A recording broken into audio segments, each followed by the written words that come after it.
Lots of Broadcast is live. good morning for me. Still morning. Hello. It's noon for you, It is morning for about another 30 seconds here. right? Well, good morning. It is awesome to be here again. Day 4 of the bLU Talks Amplify Your Message. Very exciting. Lots of good people we're going to be chatting with today. And Is my right away. internet being weird again? I hope not. That's not any fun when that happens. I think that's kind of the paradigm of our new world, isn't it? It's like people freezing and locking up and you're still muted. Yeah, I can't hear you. How many times have you said that in the last 2 years? You're still muted. I've heard that a lot. Are you good, Laura? The tension mounts. We got a few people on the line this morning already, which is excellent. Maybe? Are you good? Perfect. I reset everything before this time. Yes, that's good. I'm told we are loud and clear, and I've got a good morning, everybody. So what I'm going to do is I'm going to bring Julia Langley onto the stream. So here we go. Good morning. Hi, Julia. Good morning. Your hair is all curled. Oh, yes. But this is natural, actually. Me too. Totally. Yeah, yours looks great. Thanks. Took you a long time to fix that, didn't it? Yeah. Not a lot of product this morning, but it still holds. Well, I'm not sure if he's frozen now or what. No, I'm doing well. So how are things in your world, Laura? Can you please just introduce yourself and tell the world a little bit about who you are? Oh, and we're waiting for frozen and not frozen. Are we good? Me? I'm good. Everything seems fine on my end. I'm just curious. Okay. You're good? Julia. Okay. Start off by telling us a little bit about yourself. Tell us a little bit about yourself. Oh, I'm so happy to be here with you guys today. Where to start? I have had a long journey in performance business. I have had the wonderful good fortune of working for Cirque du Soleil for 17 years. I did indeed run off and join the circus. And I was at the top of my game, really, literally, until about 2 years ago. I think I've got the world by the horns. And about 2 years ago, I was hit by a car while I was riding my bicycle. And yeah, it was devastating. It was devastating for me. It just stopped me in my tracks. Life has a way of keeping us humble. And it definitely stopped me in my tracks. I had broken bones, head injuries. I've had 3 surgeries. I have PTSD. I don't know if you know this, Julia, but I'm just going to just quickly interject. Show of hands, how many of us have been in an accident on a bicycle where we were severely damaged, broken bones, including head injury? Just show of hands. Who's been in? Did you know this? No head injury. Well, yeah, I've still got the little beauty mark on mine. Oh, wow. Yeah. So please continue. But it's amazing that the 3 of us have that in common. What is that? Anyway, it is so true, and well, this just goes to show that there are inherent dangers in riding your bicycle in traffic, first of all. And, and whether we've had the exact same accident, it doesn't matter. We all still have these traumas in our life, and they affect us in different ways. And maybe someone that's watching out there can say, well, I haven't been in a bike accident, but maybe you've had I don't know, a failed marriage, or maybe you have children who have been injured, or maybe you've been through a disease that you've overcome. We can all relate to each other when we go through these type of traumas in our life, and how much it changes us. And we can choose, we have the choice to be stuck there, or we can rise up. And that's my story. This is the part of my story that I love so much, is that I didn't let that stop me, and I didn't let that keep me down. I had to come back, perform again, and find that warrior within, or rise up, and now I help other people do the same thing. This is my mission. This is my passion. All of those years of trial and error and experience that I spent singing and speaking in public, it is my passion to help others do that. So that I have used that time of convalescence the pandemic to really shift and pivot. And yes, I still do sing, but I do so much more than that as well. So I love being able, as we were talking behind the scenes, I love to be able to help people find their voice, to help them give commanding performances, to help them find their champion within and rise up. This is what my passion is.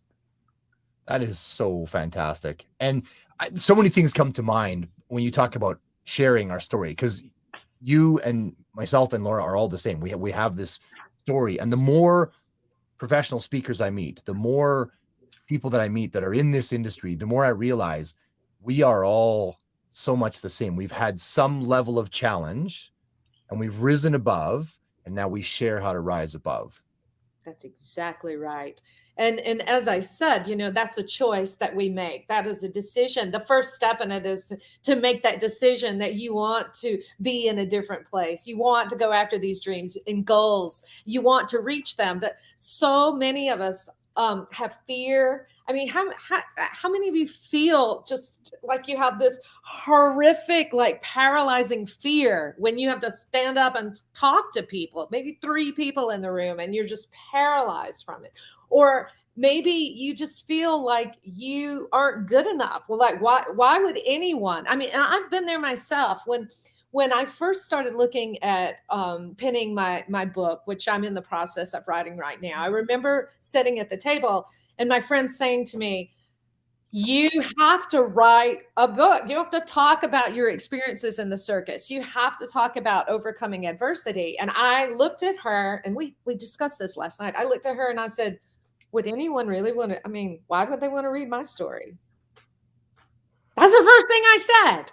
And I've been a performer for how many years? You have to have confidence to do that. But the first thing I said out of my mouth was, am I really good enough? Would anyone really want to hear what I have to say? And my friend told me this conversation last night. She said, I just want you to look at how far you've come. And I know that you help others do this, Julia, but it has transformed you as well. And so I stopped to think about that, and I was like, wow, I'm taking my own medicine here. And that is really, really powerful when you know that you've experienced these things and you see it in other people. Mm-hmm. And you say, look, you can be whatever you want. You can take on whatever you want and get there. But we all can't do it. We can't do it alone. We have to have help doing that. We have to have a support to do it. So absolutely. And I think there's so much to it, to share that somebody so successful has struggled, and share how you got through it. I've been to Cirque du Soleil performances a bunch of times, and it's just like watching magic happen. Like, I'm stunned that not only that the things that get done can happen once, but they happen twice a day, every day. How do you repeat that miracle every day? Like, so for you to tell the inside story of not only that, but going from being at that pinnacle of ability, where I'm assuming you're like me in the sense that I self-identified with that ultra distance triathlete who was capable of all these things, and all of a sudden, boom, my 3-year-old's putting my socks on. That's right.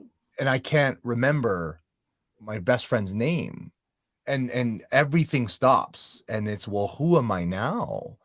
And to get through that and to rebuild and come back to the joy and the things you love and being whole again, and to share that process with people, that's magic. Well, I think, as I said, and I'll just reiterate this, every single one of us have challenges. You're not human if you don't. Yeah. And, and a challenge to a 4-year-old is a huge challenge. And it might not be the same to a 30-year-old or to a 60-year-old, but it changes you, and it has so much impact on your life. And we are, every single one of us, going through a challenge in some way. Mm-hmm. So I know that there are people out there that are that need that support, that are looking for that help, are looking for a way to achieve their dreams, to really elevate themselves. And, one thing I want to say too is when people think about performing, I want to talk about that definition, the semantics of performing.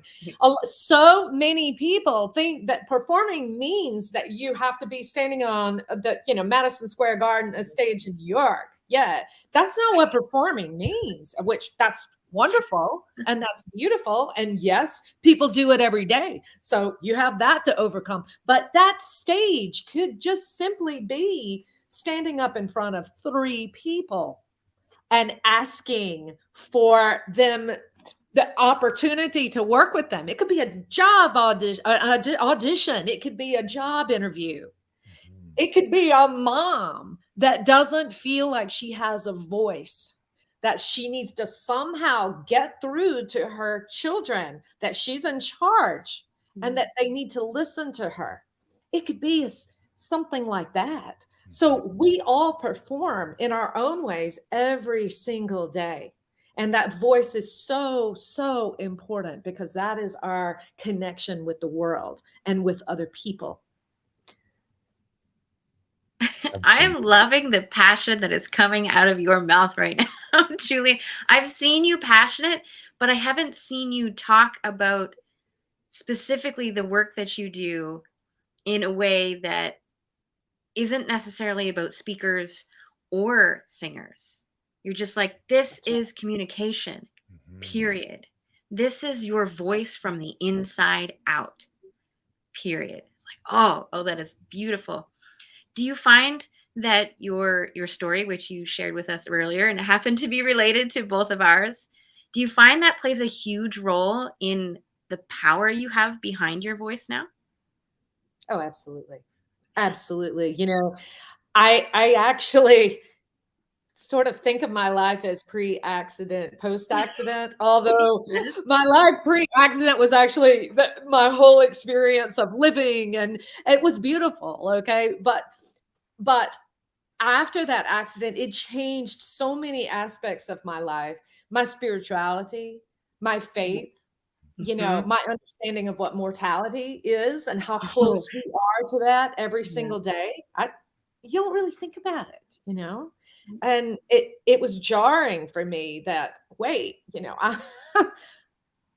this can be taken away in a second, by a higher power. He's given me life and now he can, it's just those thought processes that, are we really in control of that? And, we're given a short period of time here on earth to make a difference.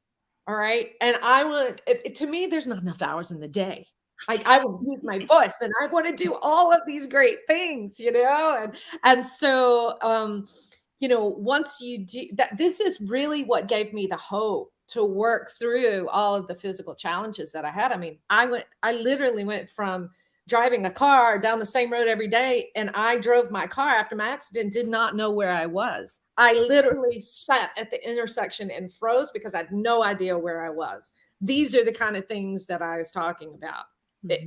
I'd never experienced anything like that. Running out of a concert because somebody set off a boom in the background.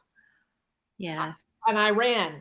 Not that I felt fear. I didn't feel afraid. I just knew that I had to get out of there as quickly as I possibly could. And I just started running Miami Stadium, And these are things like that. They changed my life.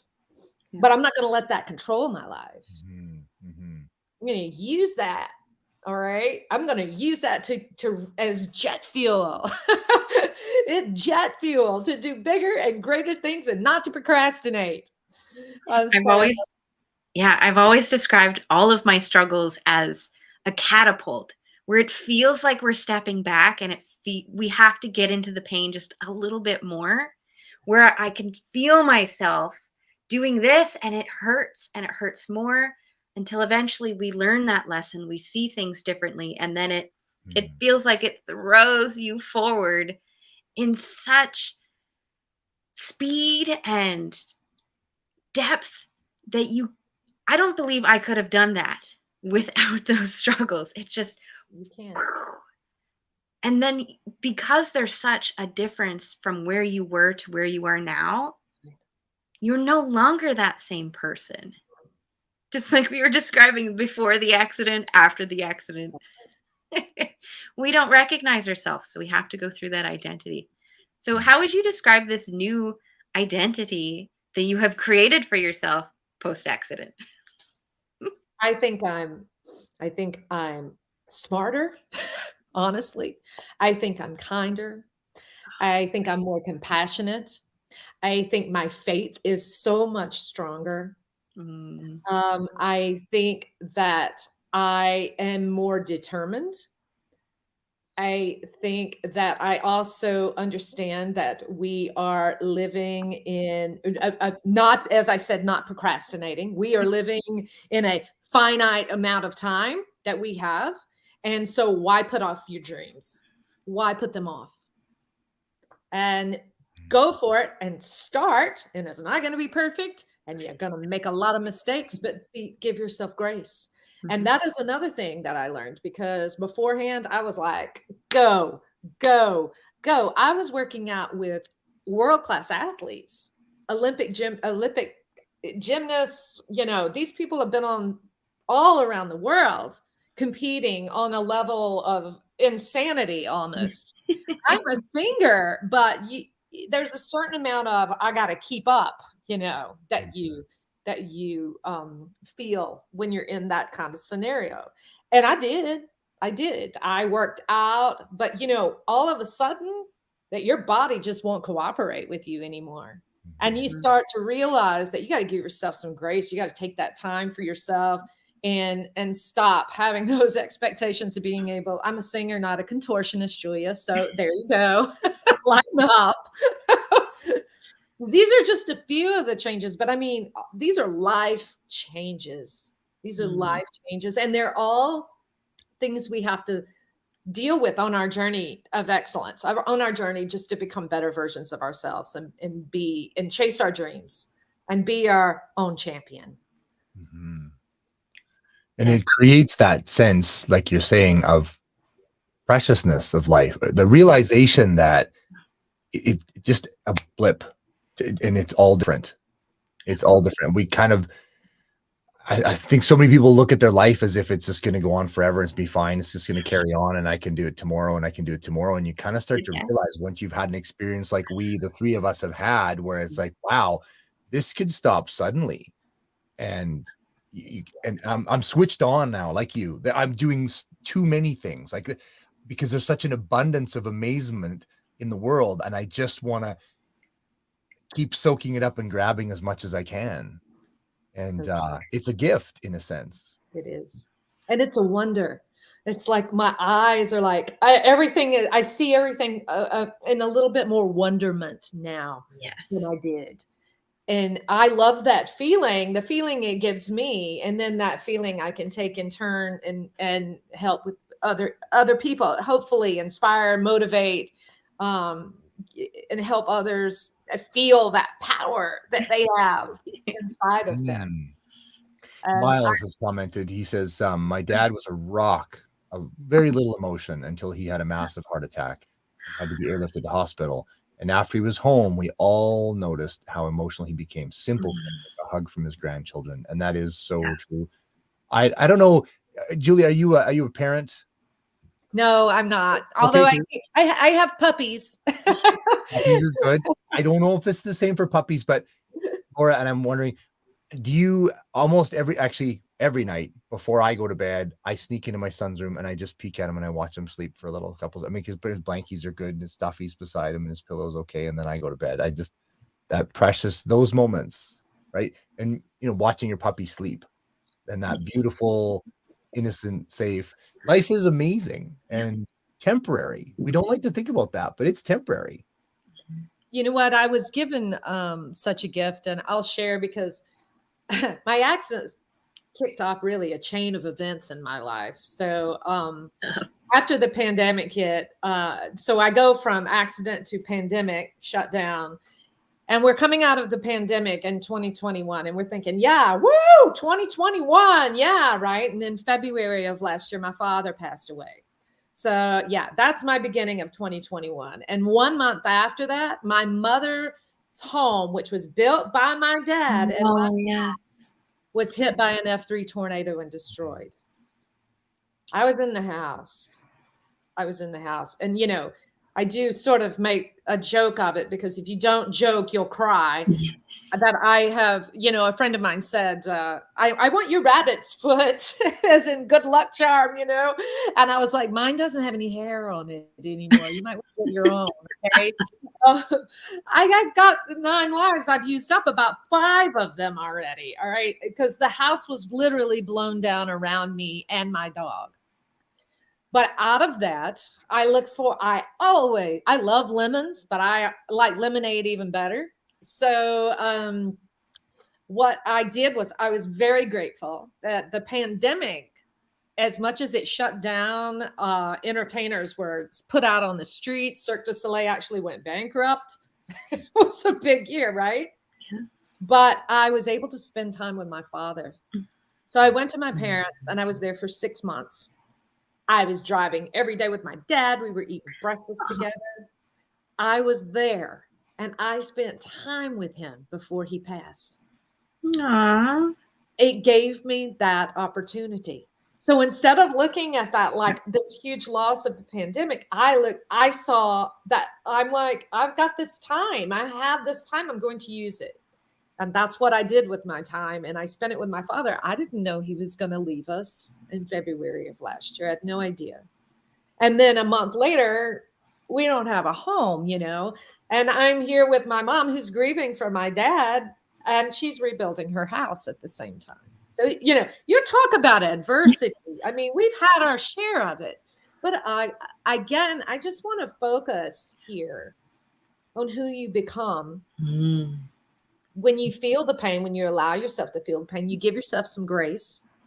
And every day is not going to be easy nor perfect. And you're going to get setbacks. But it's what you do with those setbacks. And it's how you look to your future and the progress and what you need in between. Let's look and see where you want to go. Let's look and see where you are. And let's just see what we can do in the meantime to get there. Yeah. That's what you focus on. It's the mindset of possibility Mm-hmm. is really it. You know, it's not the circumstance. No. It's your reaction to the circumstance. That's right. You guys, I grew up in a small town. I didn't even grow up in a town. I grew up in the country on 400 acres of land. Okay. Not that much, but yeah. Country girl. I'm a country yeah. garden and cows. All right. I grew up in that, and I have gone from that to singing in 17 different countries around the world. I have traveled the world, and I'm going to continue traveling because I love to do it. But what I want to say is, your circumstances they don't limit you. It's your choices that you make in the meantime. And it's what you do in the meantime to whether or not you will achieve your dreams and your goals and become your own champion. Mm-hmm. So I love to come back to my home, which is actually where I am right now with my mom rebuilding her house. And I love to talk to people about this. I'm actually performing tonight at an event for the governor's candidacy here in the state of Alabama. I was invited to sing, so it's a very exciting night for me. But I love to share that story because people find ways to limit themselves, whether it be fear, circumstances that you grew up in, not talented enough, not confident enough. Let's find all the ways we can to limit ourselves instead of finding all the ways we can to grow. And that's why it's so important you write your story, to show that in spite of this and this challenge. Oh, also this challenge and this challenge. I chose to go that way. That's right. That's what people need to see. They need to hear that. Yeah. A lot of the times we feel as though we don't have a choice, when in reality is we don't always like all of our choices, right? And we had mentioned before our stories, in order to learn from them and catapult from them, we had to lean into that hurt just a little bit more to learn that lesson. And if they're looking at all these choices and they're like, that one hurts, this one hurts, this one hurts, this one's not so bad. they're probably going to choose the one for the short term, not so bad, instead of leaning in a little bit to the one that really aligns with who they want to be and where they want to go. That's exactly right. Exactly. So you sharing your story, Julia, means that you are giving a voice to put it into your terms and your industry to all of your emotions and all of the steps it took you to get to where you are. Because you highlight that, it now allows other people to see the same in themselves. So if nobody's talking about it or they're not hearing it spoken, they may not make that mental connection that says this can be done. Mhm. It's an opportunity to choose that. I love that so much. I want to ask you, how do you help people find their voice? Well, I have a formula and it's based on years of experience. Okay. I have a formula that I follow. I do have a program that I love to have people involved in. If this is something that they're interested, finding their voice, or maybe they're a competitive speaker or a singer, or they don't have to be that. It could be just as simple as learning how to use their voice to get the communication that they want in a relationship, or learning how to use their voice to get those reactions that they're looking for from others. Because I always say, and this is a little tip, so this will be a little tip in my program, that communication is not just you. All right. Communication goes between two or more individuals, as in our case, 3 today. Communication is not just how you present, but it's also how it's being perceived on the other end. So you have to have an understanding of who you're talking to, why you're talking, and almost an understanding of who that person is, so you can see the eyes in which they are viewing what you're saying. So it's really being in tune, and it's really turning on that part of us. And this is what I help people do. And listen, I've seen transformations. Maybe I wouldn't even believe it.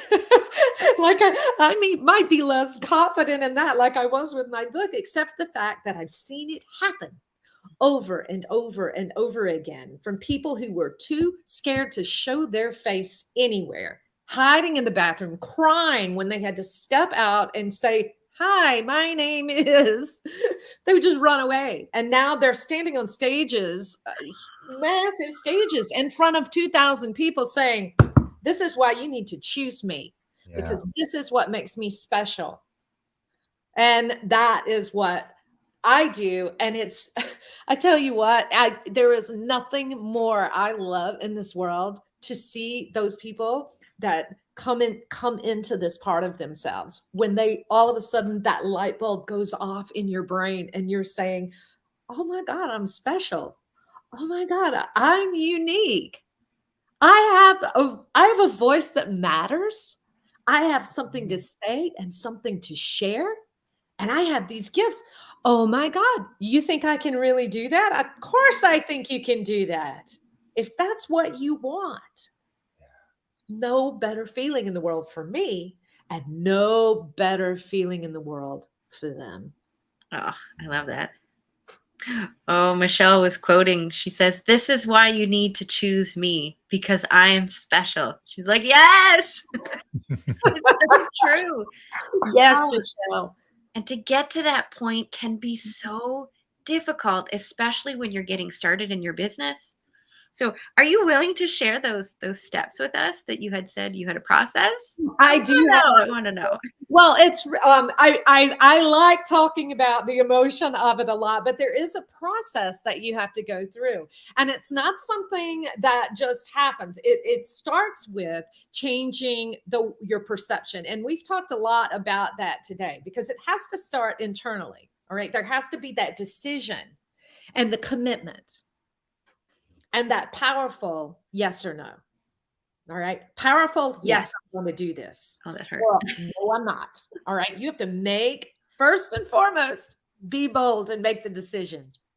Because if without that bold decision, you're not going to have the commitment that it takes to see it through. All right. So that's first and foremost. So part of my program consists of that. And it is an ongoing part of that program that we work on our mindset and the way we're viewing things. And then, of course, there is the actual, the boring part, the technique part, the process of learning all the skills that it takes to use your voice. Now, I want to say this, vocal awareness is so very important. And people, and I find that in my particular business, people have a misconstrued idea of what they really sound like or what they're putting out. Yeah. Very much so. I finally understand what you were telling me during your classes on Clubhouse. You were trying to tell me about the style of my voice, and I just thought you meant range. And I didn't know the labels of those either. I was singing a different song this morning, and I was like, I get it now. I have to tell Julia. Wonderful. Thank you. Yeah. It's understanding. And I like to, in my particular program that I work with clients on, is one of the things I do is really focus on uniqueness and strengths. Mm-hmm. And that uniqueness is what sets people apart. So this is another part of the program, is that we go into individual uniqueness. And it's not always the person with the sweet voice, or it's not always, it's not always that. There's an element there that a person brings to the table. There's a uniqueness. And that's what I like to call it, a uniqueness that sets you apart. And we talked a little bit about this in my Clubhouse room the other night, which, by the way, on Tuesday nights, anyone can come and join if they want to. We do some really fun things in this room, Singing for Success room on Tuesday nights. But don't get me wrong, it's not all about singing, you guys. We do speaking. We talk about tips to help your voice. Yep. Read a dish before coming live. That's exactly. Put the pen in your mouth, practice your diction, right? So these are all the processes that we use to get you where you want to go. But ultimately, that has to be decided by you and that commitment level to achieving it and making it happen. Mm-hmm. But I'm going to talk just a second about a couple of clients that I've worked with, that went from not even knowing that they had a voice, which is this vocal awareness thing that I'm talking about, not even knowing that they had a voice, to all of a sudden, like one person in particular has determined they're actually a singer. And because they determined that, they're like, wait a minute, what more can I do? They go out, they get a cello, they get a violin, they get a guitar, they learn piano, they start working on their piano chops. Now we have like this person who had no idea is this like full-blown musician working in a professional band. All right. They go from not even wanting to even talk about it to all of a sudden they found their tribe. They found where they belong. Aww, and then when you find the tribe, so it's not just about music, they just found who they are, who their love is. And once you start doing that, you find this confidence just starts bubbling out of you, and you're just exuding this in all aspects of your life, not just music, not just speaking, not just standing on the stage. But every time you come in contact with someone, when you speak to your family, when you speak to your friends, it just comes through. You start both of us. Like it happens. Well, and what I'm hearing is the piece around, if you're willing to do what's hard, life is easy. And for some people, speaking in front of an audience is hard. Now, to me, that's just dead easy. I've done that in front of thousands of people, hundreds of people. I love it. It's the juice. Like that people call it stage fright. I love that feeling because to me, my body's getting ready to just give everything I got as a gift. But you talk about singing, and I don't care if it's singing karaoke in a bar full of 4 drunk people that won't remember anything. There's not a chance I'm stepping up to the microphone. No chance, no how. So that's my fear. And what I'm hearing from you is, if I were to do that and overcome and learn that, then my speaking gets better because I did that. Is that what I'm hearing? Absolutely. 100%. what if there was 150,000%, I would say that. Singing is first of all, it's a universal language, so it's a connection between people. It doesn't matter what language you're singing in. The music part of it, we can feel the emotions because it is an emotional outlet. It is one of the few things that lights up 12 centers of our brain at the same time, left and right. So we're working both those systematic, very controlled centers. We're also working that creative side at the same time. So we are actually building neurons in our brain that you can't build any other way. Yes. The only way to do it.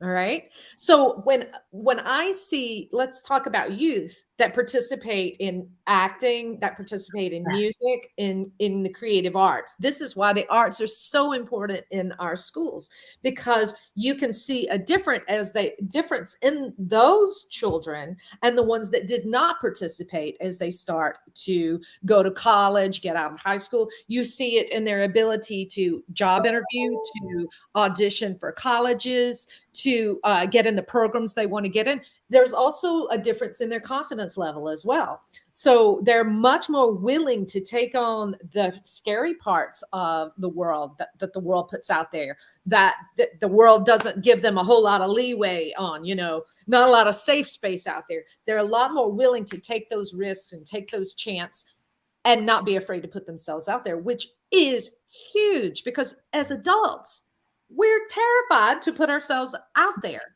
We're terrified of failing for a number of reasons. Mm-hmm.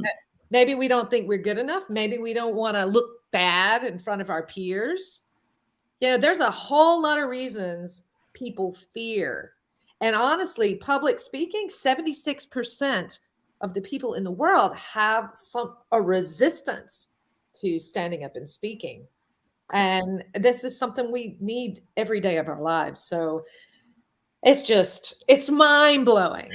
Mm-hmm. When you really talk about it and how much it changes people. Whether you do it as a profession or not is irrelevant. You're building neurons, you're learning to communicate, you're building confidence. Yeah, I could go on.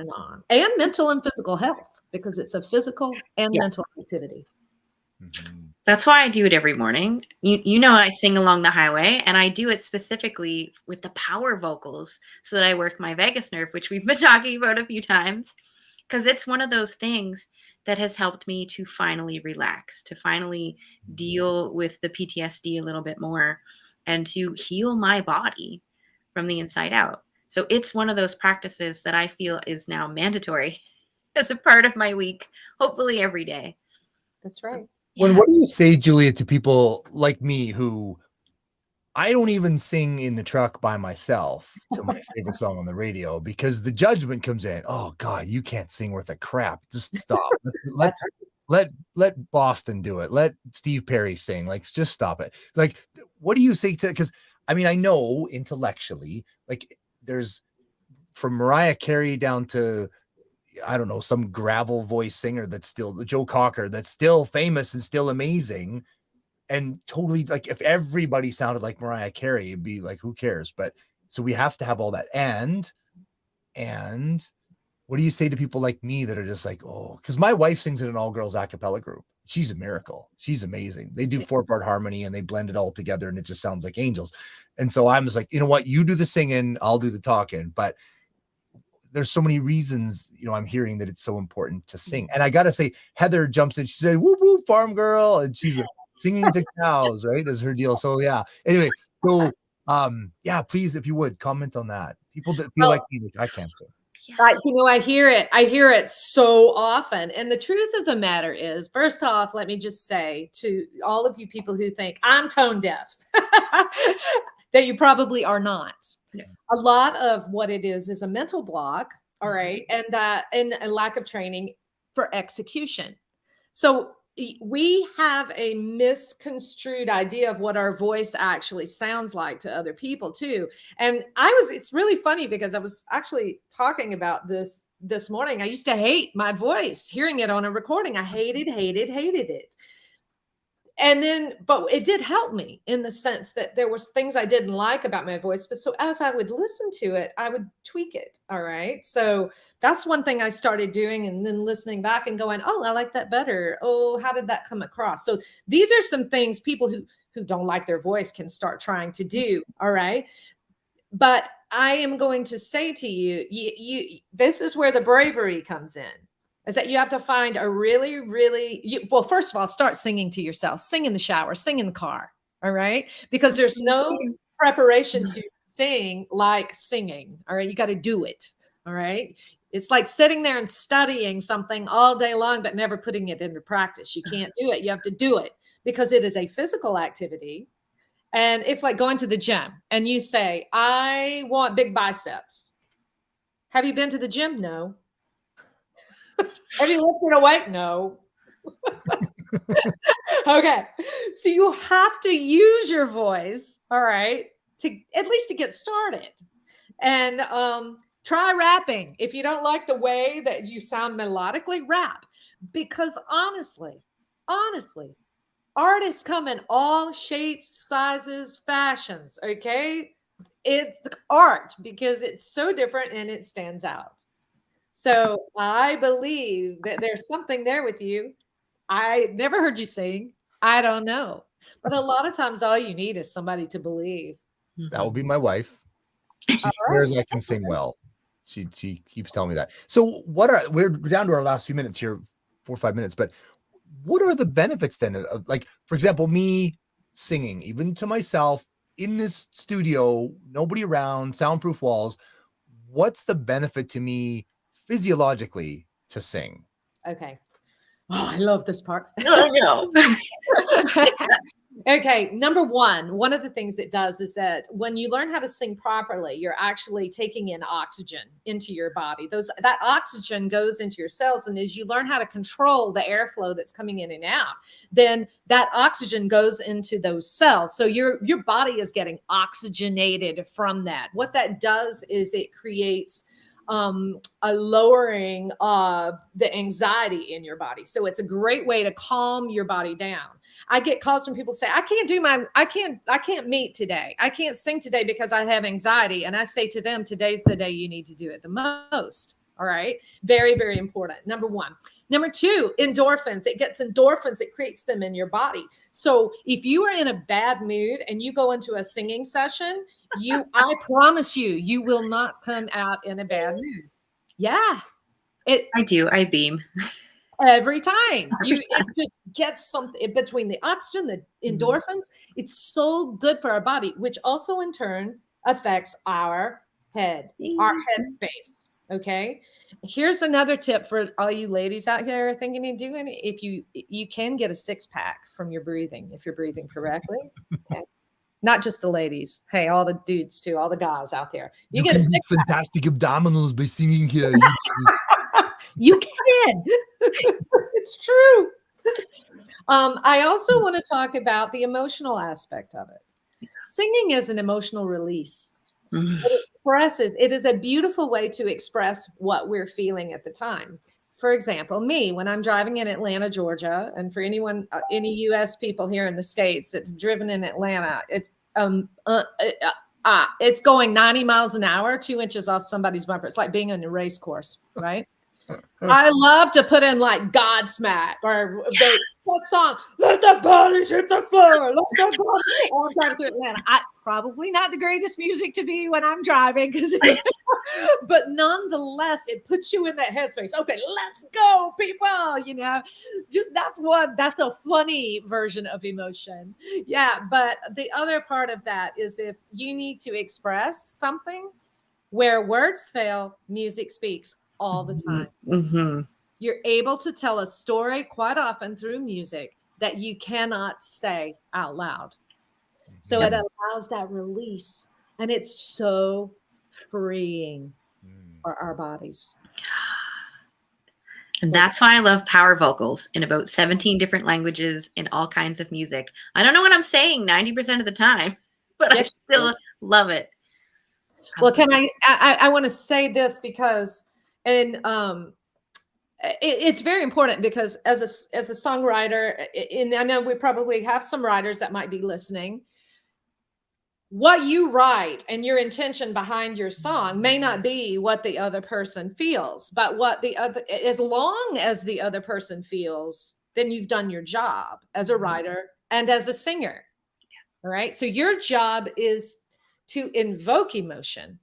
So a song that I'm writing about a relationship between my mother and someone else might relate that to a relationship between their spouse. So, and that's okay. It can be different, but you have to understand that that feeling is what is important, that you're giving people that an emotion and a way to express themselves. Wow. Powerful. I love Well, this we've so got a much. minute left with you, Julie. I cannot believe 45 minutes has flown by as it has. This has been amazing. I know. I've enjoyed every second. Right? Any final thoughts you have? Well, I just want to say that the subject that I'm talking about, vocal awareness, this applies to every single one of us. Doesn't matter how old, doesn't matter how young. And if you feel like this is something you want to work on, I'm open. I would love to have a conversation to talk deeper with someone about that. And so definitely my email is my name, Julia Langley at outlook.com. I'm also on Facebook, Julia Langley, and I'm on Instagram as Cirque Singer. So that gives some people some ways to get in touch with me. And I would love to talk to people more and hope that, and find a way that I might be able to help someone. That's awesome. I encourage anybody to reach out if you're a speaker or a singer or an aspiring singer. I feel like you've got a big gift to offer. And find you on Clubhouse on Tuesday nights. Oh, absolutely. Yes. I'm on the Speakers Society Club is the club. And then my room is called Singing for Success. And it is on Tuesday nights at 7 p.m. Eastern Standard Time. And we do karaoke. Listen, you want to catch Laura? Laura's in there singing, right? I am. And I did say that I would sing metal next time, heavy metal. Hey, and I'll do Let the Bodies Hit the Floor. I love that song. Okay. But we also do, just so you know, you don't have to be a singer per se to be in there. We do exercises once a month for speakers. So we have poets and we have authors that come on and share excerpts from their books, but it is a practice session for people. There you go. For people to be able to read and practice their speaking in a very safe space, a safe environment, because it's a supportive, beautiful group. I love it. That's fantastic. Well, we do have our next guest waiting in the wings, so I do need to say farewell. It has been a pleasure. Thank you so much. You guys are awesome. And I know we all have this common bond, the bicycle bond, the bicycle club. That's what I'm going to call it. So keep riding. Don't give up. Absolutely. Awesome. Bye, Julia. Thank you so much. Take care. Bye-bye. Bye. All right. Well, I'm going to bring Anthony Frazina up on the next. Wait, you got to go. Okay. Let's shift. Okay.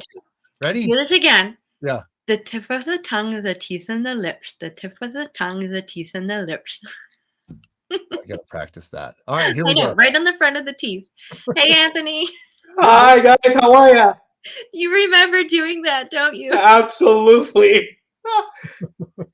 Welcome to the show. So good to have you, especially last minute. So I appreciate you coming from one interview straight into another one. And Julia's in the back channel saying, hey, Anthony. Hi, Julia. You were awesome. Oh, I love this so much. So I've had the pleasure of knowing you since the summer, but not everybody has. So I would love for you to introduce yourself to our audience. Absolutely. Thanks, Laura. Well, my name is Anthony Frazina. I am a member of the disability community. Over 1.1 billion people worldwide resonate with members of the disability community. I'm an author, a speaker, actor, and consultant when it comes to amplifying the message of accessibility and inclusion within our world and within our communities. Now, I noticed that you had mentioned actor, and I remember you sending me a video of one of the commercials that you were in. Yeah. Can you share what that experience was like to kind of highlight the work that you do? Thanks, Laura. Yeah, no, absolutely. I think it's important to give authentic and genuine representation to the disability community. And so, in terms of acting, it's just something to add to the repertoire of what I do as a member of the disability community. So, I was acting in a Lotto Max commercial. So, I was painting a wonderful masterpiece, and in giving that representation to people with disabilities, to know that, in spite of disability, there is opportunity out there, and we can be the best version of ourselves in spite of the fact that there may be a disability, which is perceived as a negative, which in fact is really an opportunity. And we were just talking about opportunities with Julia earlier. How do you, I would love to see how you flipped that script, since that's the other Blue Talks show, flipping your script. I'd love to know how you flipped that message Yeah, behind well, that story and made it an opportunity. so with the Coles Notes version of my life to date, I'm being born with spina bifida and hydrocephalus. As a young kid growing up, I used to be able to walk with the use of a cane, crutches, braces, and my condition subsequently digressed to at age 12, where I had a surgery that I knew would impact my life one way or the other. It had a success rate of 40%. But with the upbringing of family and friends and a core good group of people, that it was never going to be a negative, whatever the outcome were to be. It was simply going to be an opportunity to be grateful and happy for the life that I was going to live post surgery. Post surgery, I began using a wheelchair then on after. But again, it's my vehicle of freedom. It's my vehicle that allows me to get to where I need to be, spread the message that I need to spread on a particular basis, work with kids, work with uh, community groups to help improve accessibility and inclusion within communities worldwide. I love That's that. awesome. I want to jump in and say it's really great, Anthony. And I have a special needs son, and I feel like I'm just saying it's different ability rather than disabled somehow. Like it does there's so much around it. But I used to Absolutely. coach disabled skiers. I was part of the DSABC, so I was a ski instructor for people with spina bifida was one of my clients. I remember this is a long time ago now, but another fella who had a spinal cord injury from a motorcycle accident and was paralyzed from the waist down and stuff. And one of the things that my favorite thing when you said spina bifida, it really I went flooding back to this young lady, and I think she was maybe 14 or 15 years old in a wheelchair, and we put her in what we call a bucket. So it's a sort of a ski rig where I would be facilitating kind of a tow rope behind her, and I would control speed, and she would use outriggers, we call them arm rigs, to steer herself down the hill. And I remember going down the hill and slaloming through gates and getting to the bottom, and her parents were just over the moon because I think for them, they got stuck seeing what she can't do and what she can't do and what she wasn't going to be and what she couldn't. But they forgot to look at what she can be and what she can do. And there was huge possibility still there. She's an amazing young lady. She just happens to not be able to walk. But so we can work with that. Does that make sense? Absolutely, and I concur with everything you just said. It is a difference of ability. It may look unorthodox to an uneducated eye, but that's why our presence is there. Our presence is there to educate that outside of the box thinking, educate that importance of we're people too.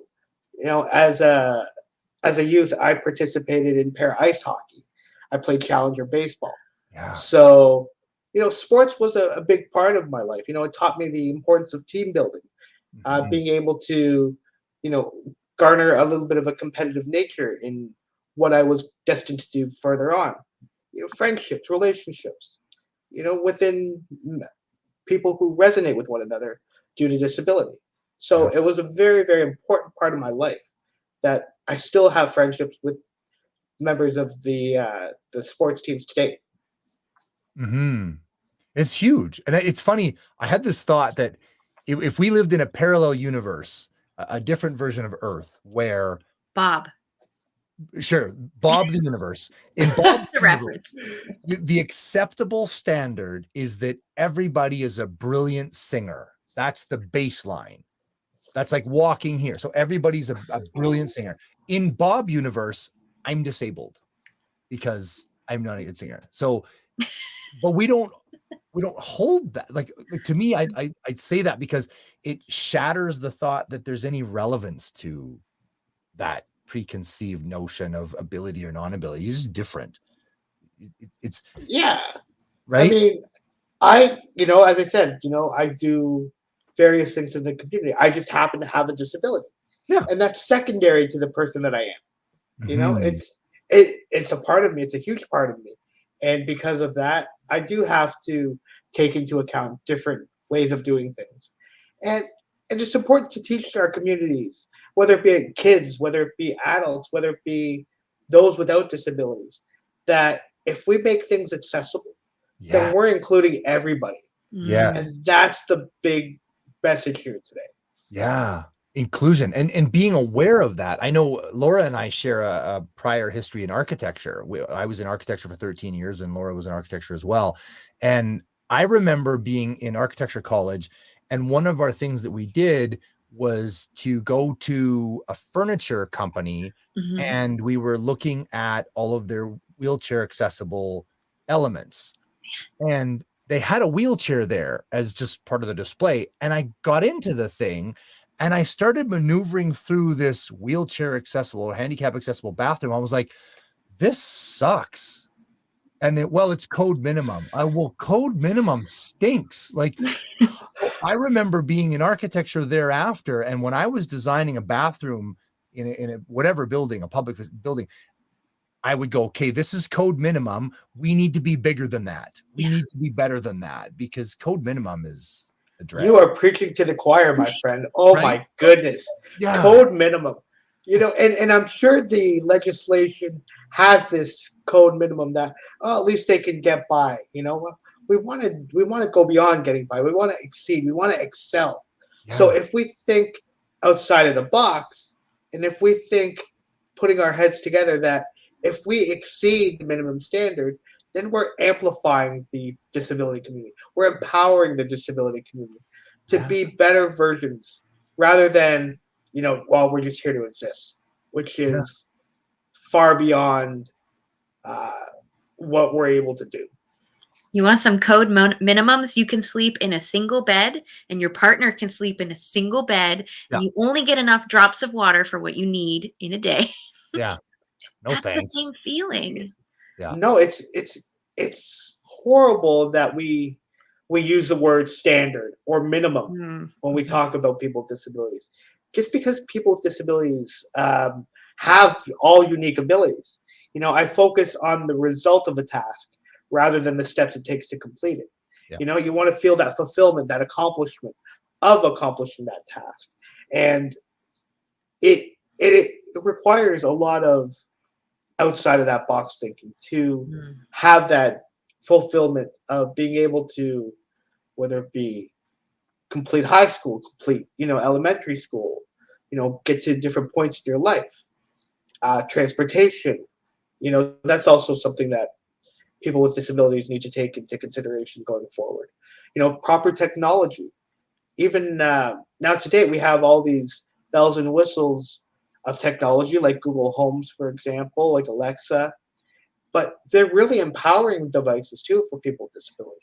Mm-hmm. Like I can turn my lights on and off with the sound of my voice. Or you can change the color of them too.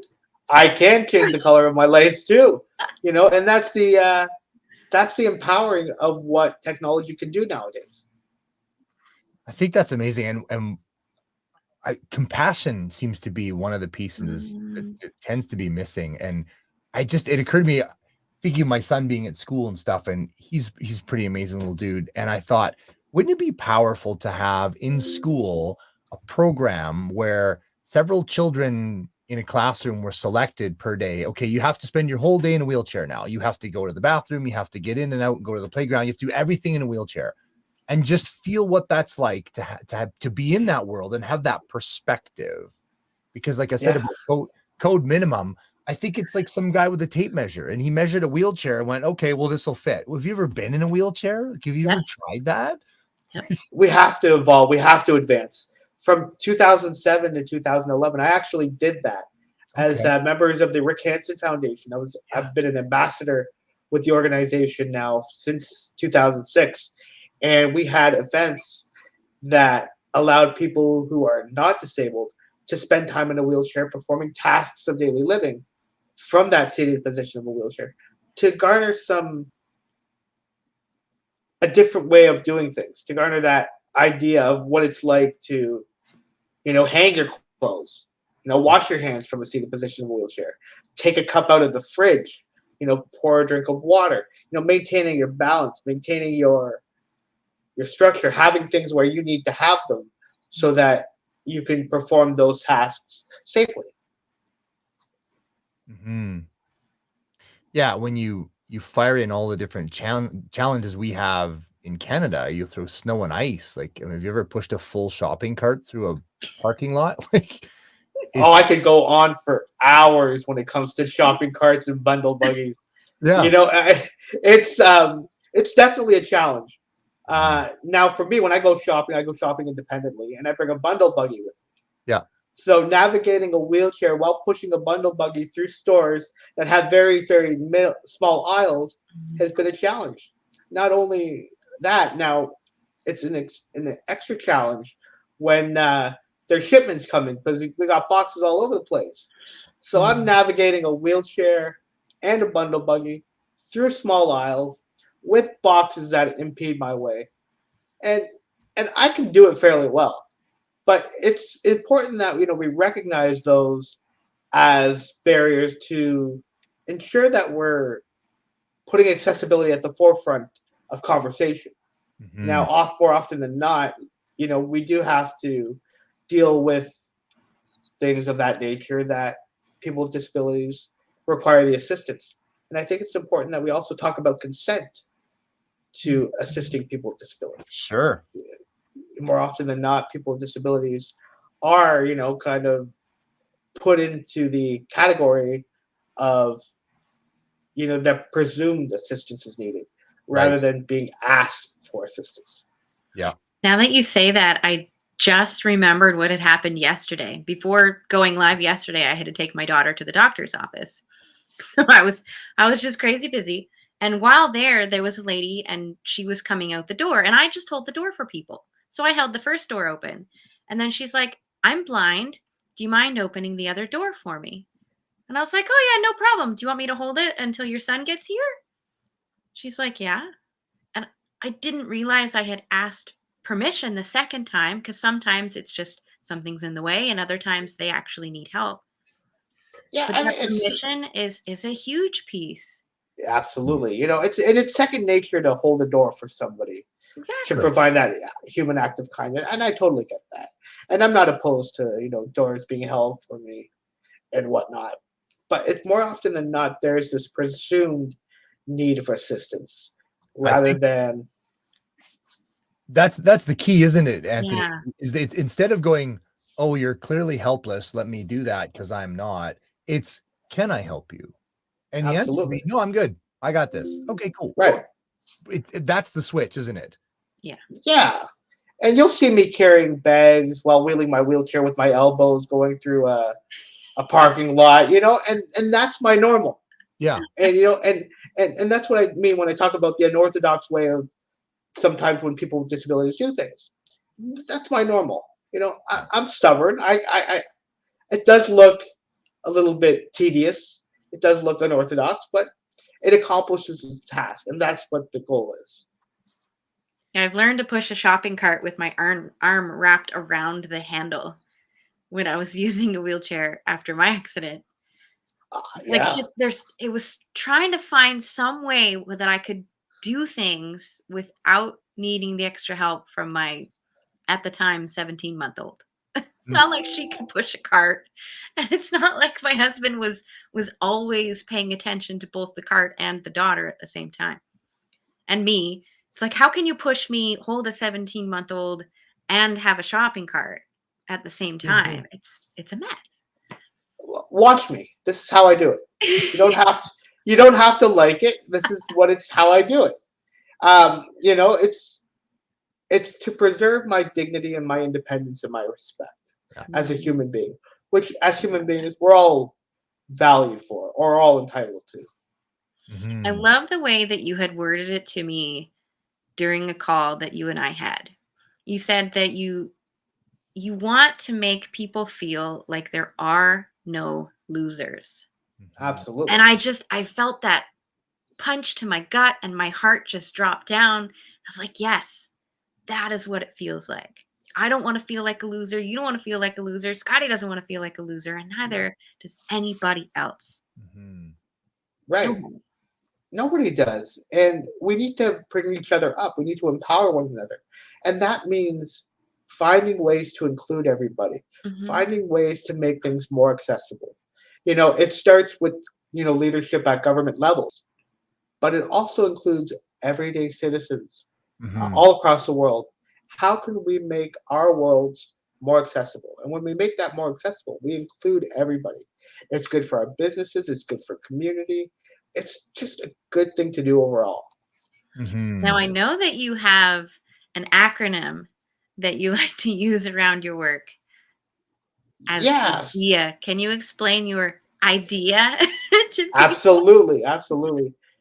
Thanks, Laura. You're welcome. So, you know, we talk about the importance of equity, diversity, and inclusion, you know, whether it be in HR, whether it be in our businesses, whether it be in community. But often access is typically hidden under the equity pillar. So the idea, no pun intended, is to extrapolate access from the equity pillar and give it its own standalone. So if you transpose the letters, you have idea: inclusion, diversity, equity, and access. And I think that's a real sticking point to help everybody think of access and inclusion from the standpoint of that it's just simply the right thing to do. You know, we don't want to, you know, as you talked about earlier, Laura, you know, putting anyone down. We want to have our amplified respect for one another. And you know, it's easy to cash a paycheck every 2 weeks, but it's much harder to earn respect, let alone somebody with a disability. So if we look at the world that we can create more accessible and more inclusive, we are giving that individual the power to live in a community the way they choose to live, not something that is dictated to them by a government, by a handout, or by a perceived negative bias of disability. What do you feel are some of the sticking points for people to want to learn about inclusion, diversity, equity, and access? I just think that we need to have the conversation in education. I think it's not to the point where equity and access and inclusion is second nature. So we need to continue to have that move to the forefront of a conversation. You know, when we have events, for example, are we making our events accessible? Are we including the disability community? Rather than asking somebody on a forum, how can we make our event inclusive? Or what do you require? Do you need? What requirements do you need when it comes to accessibility? Why not just think about accessibility at the forefront? So we're not asking those questions on the forum. So that way we invite everybody to our event, and we'll have all the particulars in place so that everybody can feel included like everyone else. I want to share something, and I'd love to hear your thoughts. And I don't know where this goes, Anthony, but it's been speaking to me as you've been talking. I've been very fortunate enough. I was a member of Rotary Club International and trying to find my place in that club and what that meant when I was an early Rotarian. And in 2003, the opportunity came up to be part of a wheelchair delivery project. And so we fundraised for a year and we bought 240 wheelchairs in a container load and we shipped it off to Mexico, to the poorer parts of Mexico down by Huatulco. And I remember going down there, and my job was to be, I'm a fitness trainer guy, so I could pick people up and stuff like that and help them into wheelchairs and things. And I would assemble the wheelchairs and get them ready. And I got to tell you, from a perspective point of view, it completely changed my whole life to see the people we saw and to go to the places we went, because we drove in our van to villages that had dirt roads and just and children with spina bifida or with paralysis or cerebral palsy or stuff like that. They were just left to sit on a block of wood in the corner, and that's just was their whole life because they couldn't get them anywhere. They couldn't go to from anything. So that was their life. And when we put them in a wheelchair and we watched not only their eyes light up at this newfound freedom, but their parents' eyes light up that they could now bring their child with them somewhere, or for some of them, it now meant they could go to school. And I feel like we're so lucky in Canada, and yet we still have a ways to go. Does that make sense? Absolutely. And, I've always referred to my wheelchair as a vehicle of freedom. It allows me to get from point A to point B somewhat independently. I mean, there's still attitudinal barriers, unconscious biases towards disability inclusion. But from your example there, it's a small but huge culture change, a culture shift, and how we can look at what we can do to help amplify and empower, whether it be youth, whether it be elders, whether it be anything and everyone in between, whether you identify as a member of the disability community or you don't identify as a member of the disability community. If we do this together, then we all win. There's a win for collective prosperity. And really, that's the focus of the messages that I like to bring within the community. Collective prosperity. They may be small in nature to some people, but they have the largest impact in others. So when we work together, we can create this goal so everybody wins. I remember when lever handles, like lever door handles, came out, and I used to hate opening doors because I could never, like, if my hands are cold or sore, I can't grip. So trying to open a door was horrible, absolutely horrible. And then the lever handles became super popular. And I'm like, oh my God, yes, I could use my elbow. I could use my foot.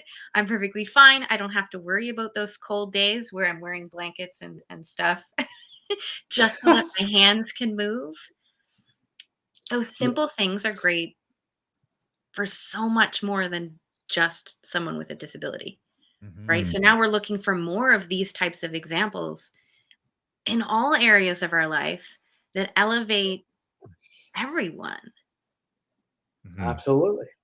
You spoke to lever handles. Well, now that they're becoming the standard in the AODA here, but how do we get past that? Yeah. What are other opportunities? Yeah. What are other opportunities? How can we build more momentum toward creating a greater, more accessible and more inclusive world?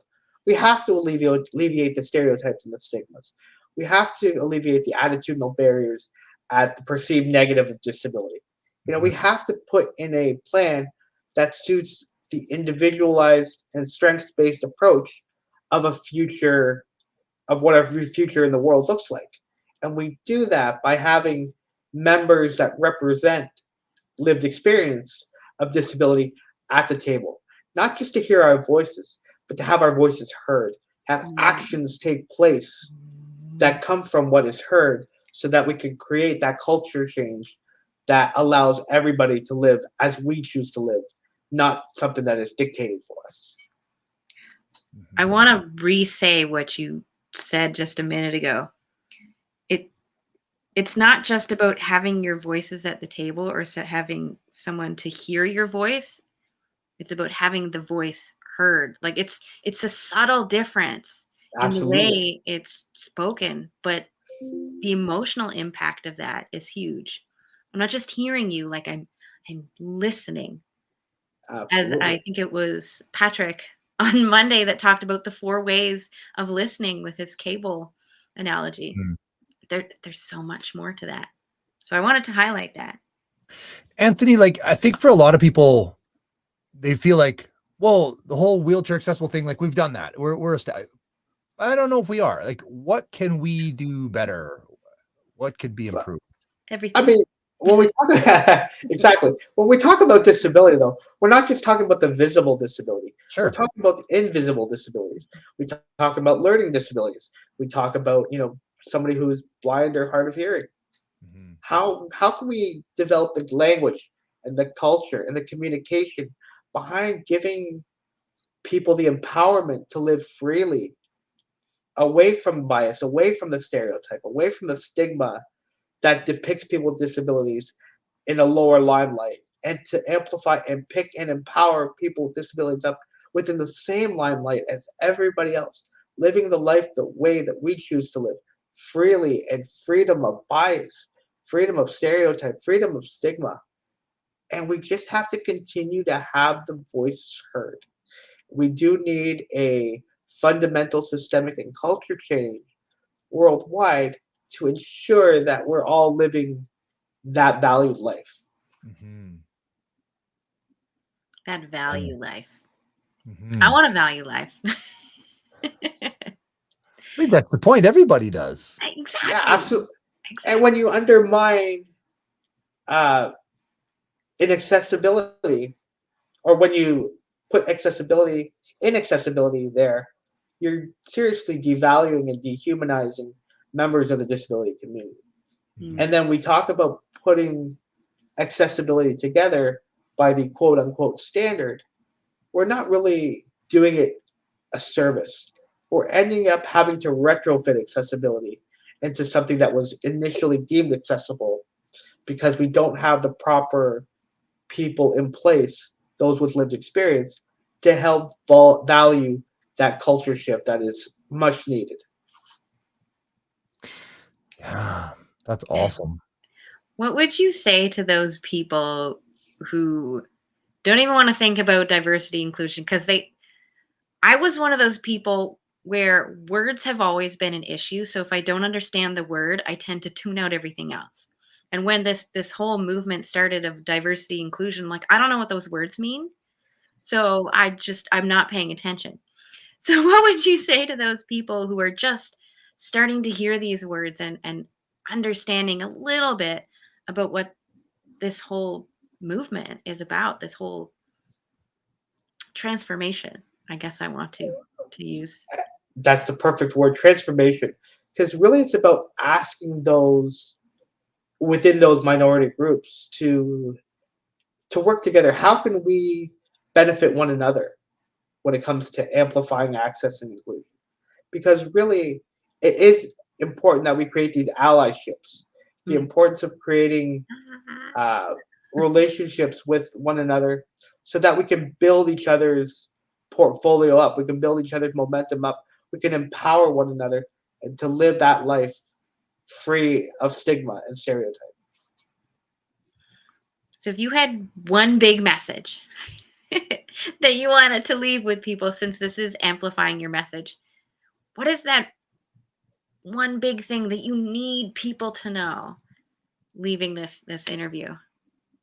Well, I appreciate the opportunity to speak with you guys today, and I think the one big message is that that we're all people first, and we deserve to live in a quality of life that we want to live. And I think it often gets swept under the rug because there's this inferiority superiority complex within the world nowadays. But if we all look at everyone else as people and wanting to help one another and amplifying people's message, I just think it's just important to build those relationships, build those networks, build those commonalities so that we can work together as allies to build access and inclusion together. How do you amplify your message? I know it's really easy to talk to other people who are in your community who do have a disability. It's super easy to talk to the associations or the groups that have a lot of those members in it. But how do you amplify your message to others who may be your next ally? It's just about having those conversations and helping people understand that when you're not including that 15% of the population, we're really doing a disservice to community. That's 15% of the population worldwide identify as members of the disability community. And we all deserve that opportunity. We all deserve that and that chance to live freely and free of stigma, free of barriers and unconscious bias that is perceived upon us by those who put disability in a lower limelight. We need to grow that message in that performance so that if we build something accessible and inclusive, we're really including everybody at the table all at once. So 15% of the population. Did you have a question, Scott? No, I'm just I'm kind of, but I'm also know. considering. So, Anthony, do people work with you directly? Like, do you do coaching or mostly speaking, or is there a way people could reach out to you, should reach out to you? Where does that land? Absolutely. I do a little bit of coaching. I'm more of a consultant-based individual who does speaking as well on amplifying message of accessibility and inclusion. I use my story as well as part of the process to put more access and more inclusion in our world. You know, more often than not, 90% of accessibility accommodations within the workplace is $500 or less, which is really a drop in the bucket for a business.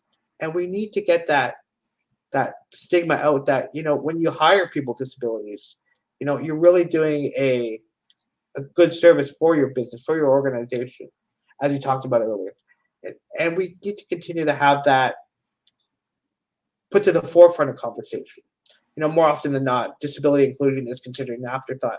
So through the coaching, through the consulting, through the speaking that I do, through my book, I simply want to ensure that access and inclusion is heard at various levels of government, business, and in community so that we can all collectively prosper.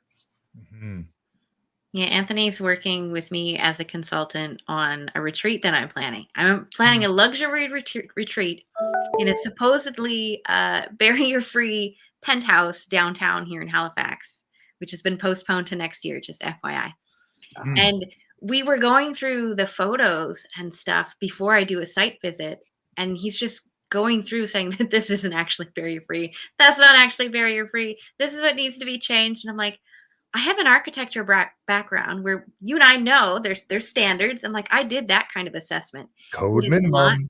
I know. Perception versus reality. It is not the same. I'm like, Anthony, you have that experience. Please tell me what it's like using this space. Because if I'm going to do a retreat where there's training and there's eating and there's, you know, different activities going on, what would your barriers be if you were involved in such a thing? How can I pre-plan to make your experience just as wonderful as everyone else who is there?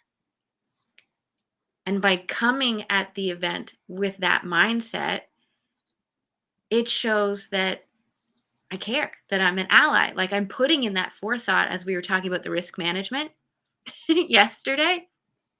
What would the risk be if you came, Anthony, and something had happened or you couldn't get around?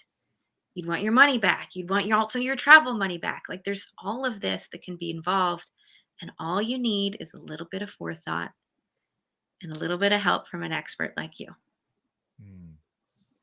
Yeah, like it often does get misunderstood by that minimum standard. But isn't it great when we exceed standards? Isn't it great when we put people with lived experience of disability in the framework, in the design concept, rather than retrofitting accessibility into something that, you know, that should be more accessible? You know, the cost to build a building with accessibility, according to the Rick Hanson Foundation and their gold certificate standard, is 1% more to the actual cost of the building. Another drop in the bucket. We often look at cost as a barrier for people with disabilities to enter a building, for example. Is there an elevator? Is there Braille? How is their wayfinding signage? Can I get from point A to point B? If it's a restaurant, for example, when people push their chairs out, can a person who uses a scooter, for example, I'll go by the lowest common denominator and speak from that. Can this person who uses a scooter get around that restaurant? You know, how do I access the outside? Do I have to go the long way and go out through the back, down the freight elevator, back up and around to get back into the door? You know, these are things that we need to change. Yeah. Mhm.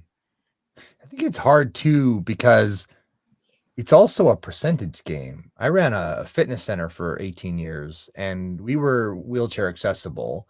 And, of course, when I was designing it, because that was the privilege of being from architecture, I got to design my own gym. So our bathroom entry, we didn't have doors to the bathrooms. It was a curved wall for sound Oh, transmission, right? But yeah. it was extra wide so that a wheelchair was easy to. So anyway, that was the thing I learned from architecture. I did not go code minimum, I only code maximum.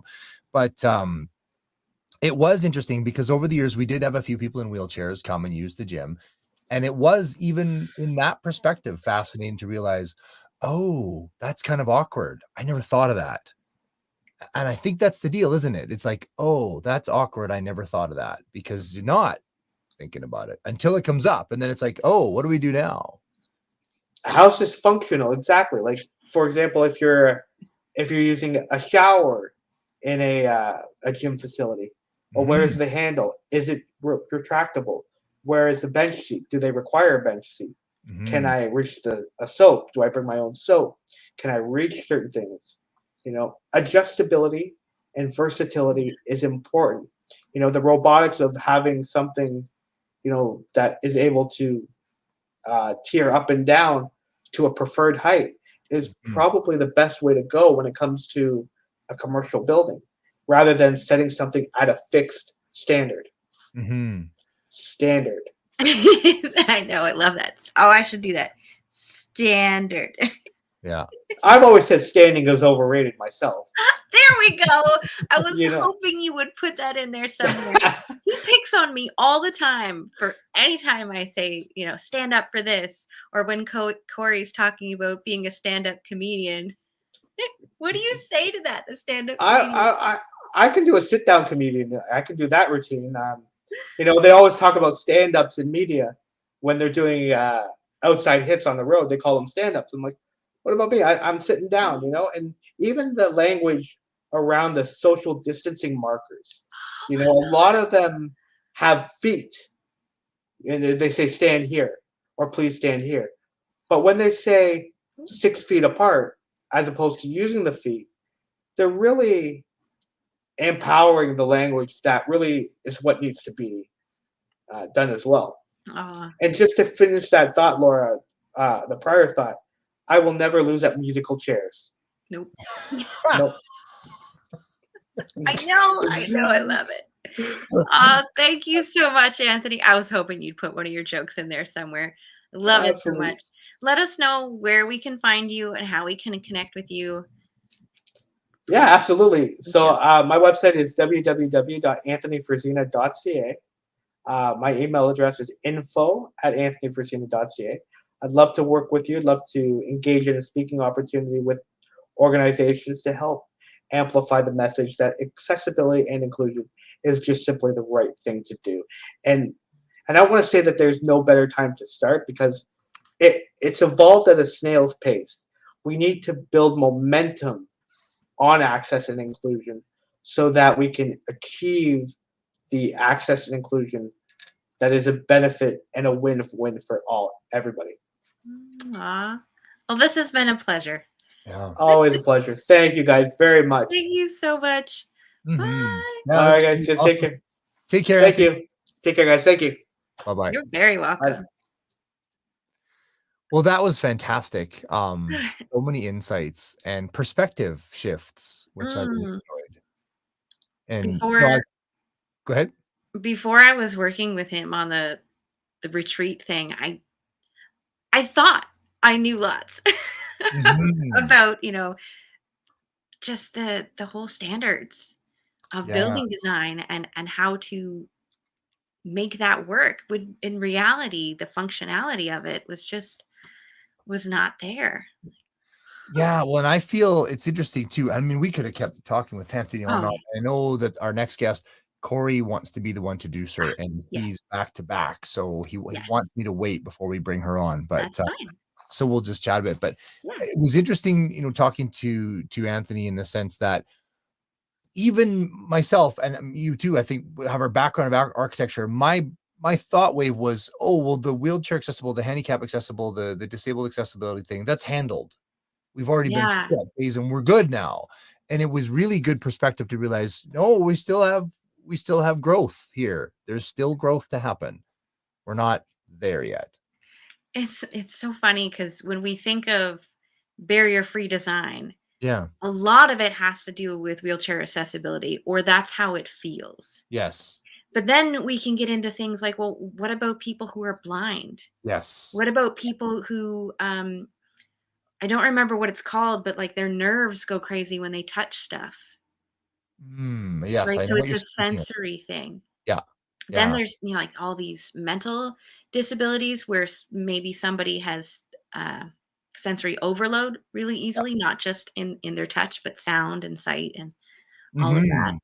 There's so much, There is. so much. And it's fun. Like one of my favorite things that we had at the gym over the years, we had teenagers and young adults with Down syndrome and with different Yes. disabilities, Mhm. cerebral palsy and stuff that would come to the gym. And it was always not that I'm a superhero. It's not about me, but I was always we had one guy that belonged to our gym and he came in with his aide and his name was Barry and he had Down syndrome and he was probably in his late 20s, 30s and he wanted a gym membership and the lady said, well, how much is a gym membership?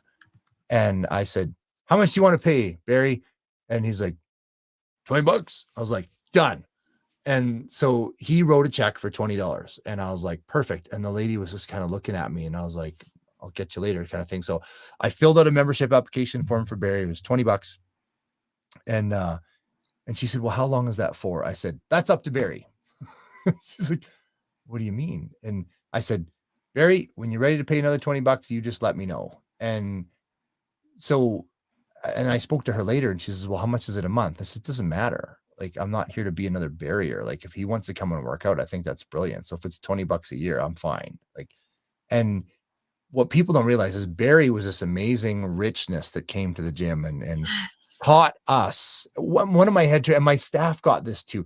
My head trainer trained Barry for free for months and months and months because we were just, it's not about, I don't know, whatever. I don't know what I'm getting at, but I think we all need to be that way of like, we need to include everybody and not everybody has the same ability. Here's this guy who's trying to live independently and he's got an aide because he needed one, but he's not rich. Like that's not about that. I don't know.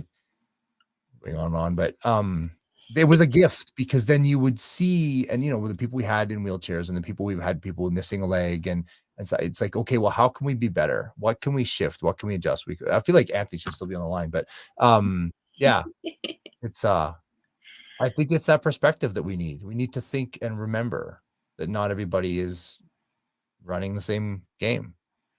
I remember going to the gym after my accident, and it took me 3 years to get back on a bike to actually have it moving without me being in tears. So Mhm. I'm in the gym and I'm going super slow where it's not even turning on yet. I didn't make it that far. And then I remember the lady at the gym saying, we're going to be doing a fundraiser, a charity event where we want you to bike for, I think it was an hour straight or 3 hours straight or something small like that. Mhm. And I had this friend at the gym who was in a wheelchair, and they had in the back somewhere this machine that she could use with her hands. Mhm. Yes, a And they hand set cycle. it up beside the bike that I always used, so we chatted a lot. Like, that's amazing. I never knew they had those. Mhm. But they brought it specifically for her to make sure that she could be involved too, because she was like, I want to be involved. And then Yeah. we did. We did the whole 1 hour, 3 hours, whatever it happened to be, beside each other as she's doing this. And I Yeah. got my legs going. Yeah. Yeah. It's fun. I know our next guest is going to be brought in by Corey and she's not here yet. And I see Anthony still here. Why don't we just bring him back on and just keep We can bring chatting? it back on. You That's cool with fine. that? Give me a thumbs up, Anthony, if you're cool if I bring you back in. right? I think I can do that. Yeah, we're just chatting it up, and I wanted to be on time, and Laura wanted to be on time. That's great, but our next guest is not here yet, so we're getting into more and more good stories, and I know you're backstage, can still hear us. So Yeah, no, I've been having fun listening to the conversation back and forth. You guys are great. Oh, thanks. I Yeah. love this. Did you have a chance to watch any of the things this week? Not yet, but Okay. I will.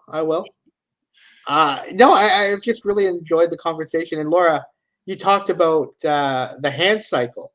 Yes. So literally, I actually have one of those myself. That's a peddler, Yeah. but I can use it for my hands. I cycle this way, and it's a form of exercise. It's a form of cardio. Yeah. And there are many devices that are built to include people with disabilities. Mhm. It's not meant for people with disabilities. It's meant to include people with Yes. disabilities. And I think that's kind of like the big difference when we talked about conversation earlier. So I just wanted to bring that to the conversation. Yeah, that's awesome.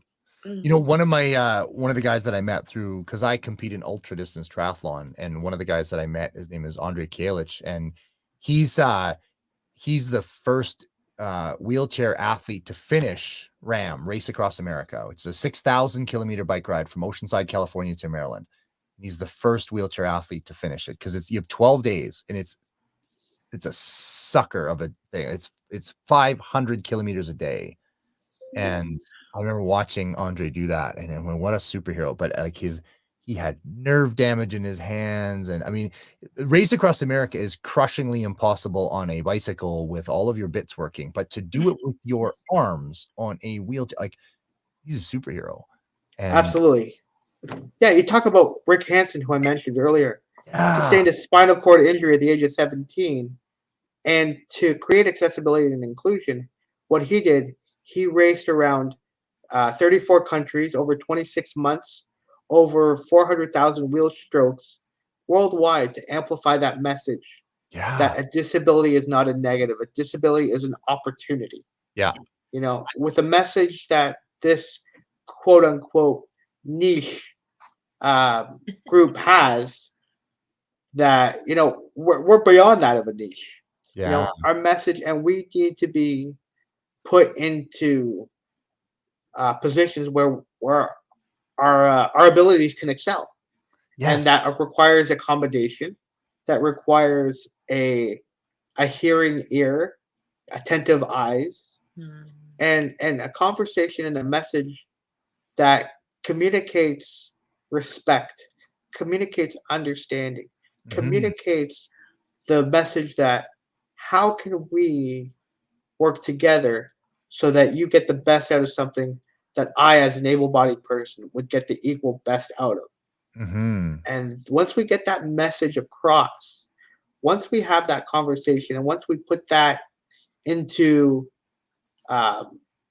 framework as an exceeded standard, that we're actually putting the person first rather than thinking about the disability, so that the disability becomes second nature to the person or the people that we are. Yeah. I have a question for you. Uh-oh. You can answer or not answer. I want to know what you think your superpower is because of who you are. I always find that whole aspect of heroism and being a superpower, having a superpower, as like almost like a trick question. It is a trick question. I think it's just important to be authentic and genuine as who we are as people. And I think in each of us that is unique, and each of us that conveys what our superpowers are and our messages to our communities, and how we can build and grow and create that collective prosperity. That's awesome. I remember Rick Hanson going around the world. I remember being glued to the updates and the reports and stuff like that. Of course, that's before the internet was a thing. I mean, it was, but it was a 1220 baud modem that went It was terrible, but I was born in that time. I know, right? I was born before, but yeah, I was there. But I remember watching Rick Hanson. It was fascinating, similar to when Terry Fox ran across Canada. For the first while, nobody was paying attention, and you're like, "Come on, you see what?" I was watching footage of Rick Hanson on some ignorant, rotten mountainside cobblestone road, going bump, bump, Oh, wheelchair. Like it wasn't some smooth Canadian asphalt. This was like European cobblestones, and he's clunking along like golly, and he's doing it day after day. And I was actually on the architectural team that designed and built the Rick Hanson School in was it Abbotsford, or where was that school located? Wow. nice. Abbotsford or Mission. I can't remember which municipality it was near Vancouver, but I was actually there opening day when Rick Hanson was there and spoke to us. And I was on the architecture team. I think I designed the cabinets in the bathroom or something like, but you know, It I was doesn't part of the matter. team. It's a big team. I was part of the team. So yeah. That's awesome. That's a bucket list for me, wanting to meet Rick himself. I have never had the opportunity to meet Rick, but when I started my show, I got a letter from Rick that I was able to read on air with regards to how Above and Beyond started and what the mission was going forward. So I hold that memory sacred and in my heart to, Yeah. with his inspiration and his motivation, I was able to start that journey in 2016 and then continue it to where I am today. Yeah. And it's thanks to people like yourself, people like Laura, that help amplify and help get that message forward and in an appropriate way so that we all can Be above and learn beyond. from one another. It writes itself. It does You know, write that's- itself. So I am going to say thank you again for coming back on My and having this pleasure. chat with us.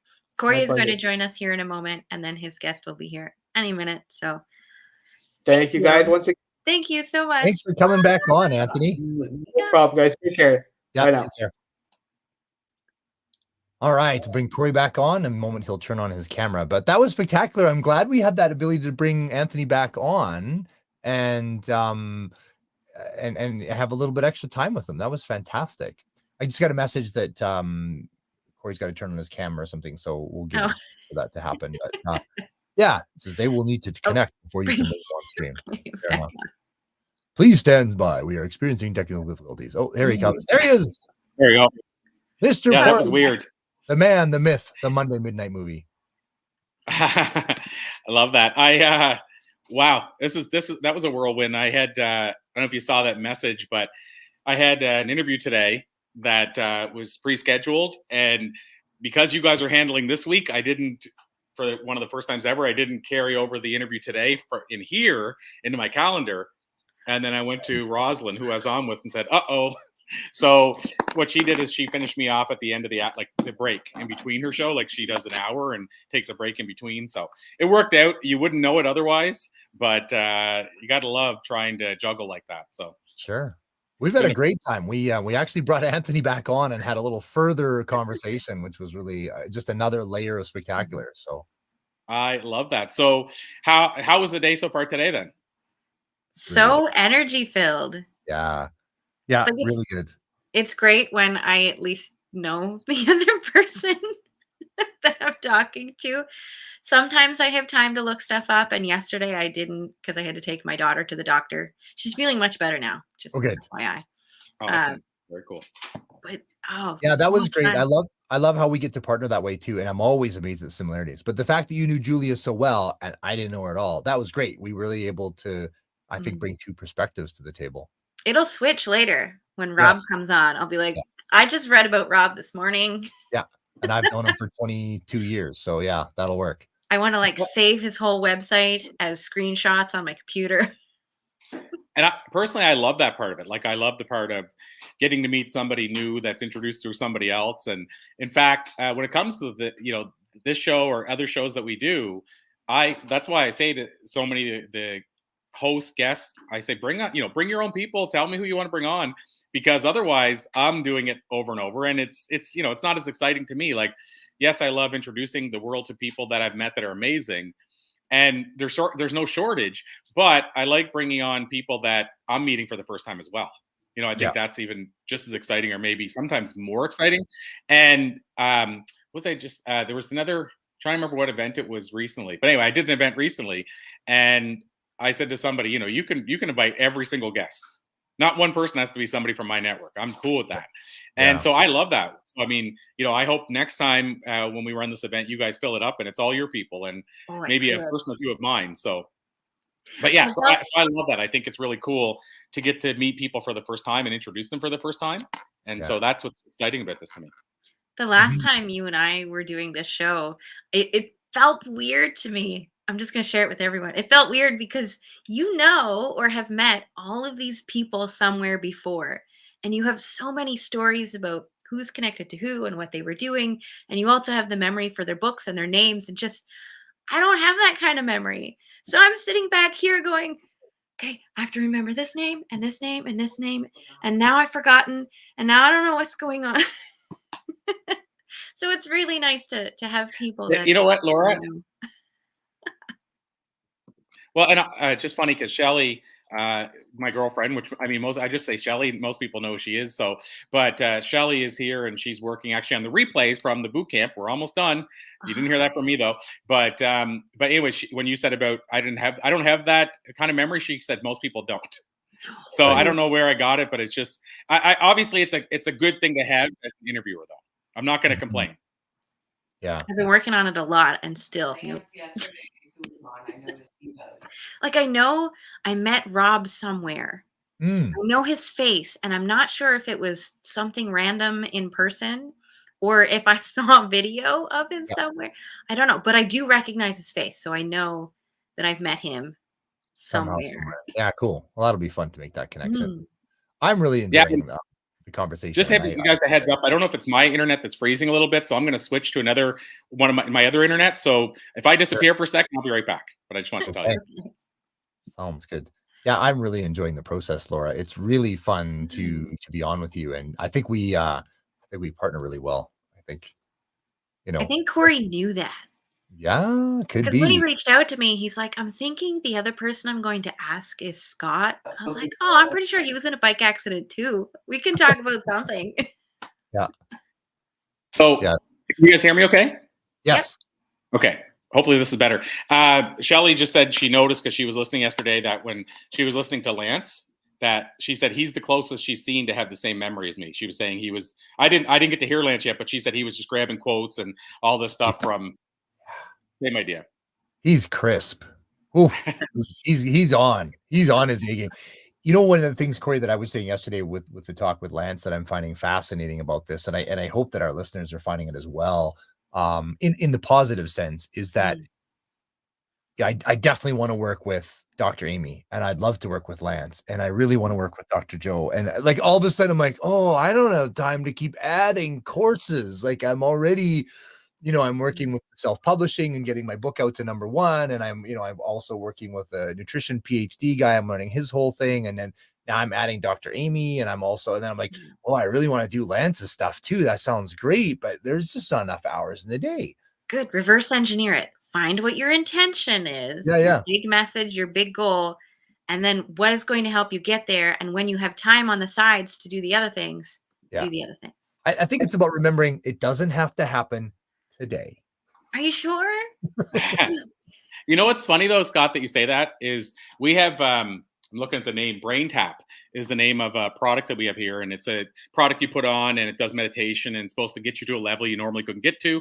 And the guy who does it, I'm trying to remember his name now, Dr. Patrick something. We had him on Blue Talks, and it's funny because you wonder, they probably sometimes go, are we going to sell any of our thing? Like, I'm just in general, probably like, I wonder if we'll get any clients when we go do that. And Elise bought 2 of them and I bought 2. So even if nobody else bought any, and they're not cheap. So we're talking like Elise and I spent about $2,500 on these things, and we were the hosts. And then Jeffrey Hazlett, who's a C-Suite Network, if you guys have ever heard of that. You're doing it again. With all the names. Jeffrey Hazlett, we brought him on, and same deal. I signed up for C-Suite Network, and I spend like $350 a month with them now. Yeah. And so even if you got no other clients, that visit for 20 minutes or half hour or whatever, because it was a shorter one, I remember, was worth it. Yeah, I well, was I'm working with Dr. Amy, and it's it's just south of $2,000 for a big program. But I so clearly see how that's going to benefit not only myself but my son big time. And I'll do anything for him. So yeah, Well, and the other thing too, don't forget as well, Scott, is you just mentioned quickly self-publishing school, and that came really ultimately. I mean, we're people that are very full disclosure. That came really because we brought Chandler on, yeah, for a webinar, and yeah. so still that's kind of related to this as well, where like you got exposed or introduced to somebody, and you're like, oh, I need that in my life. And if you don't know it exists, it's never going to help you. And I think that's what we're trying to do to amplify your message, is get the word out that these great people exist. Like if you really want to sing, you call Julie. And if you really want to positive thinking, not positive, but really understand the secret, you go with Dr. Joe. And if you like there,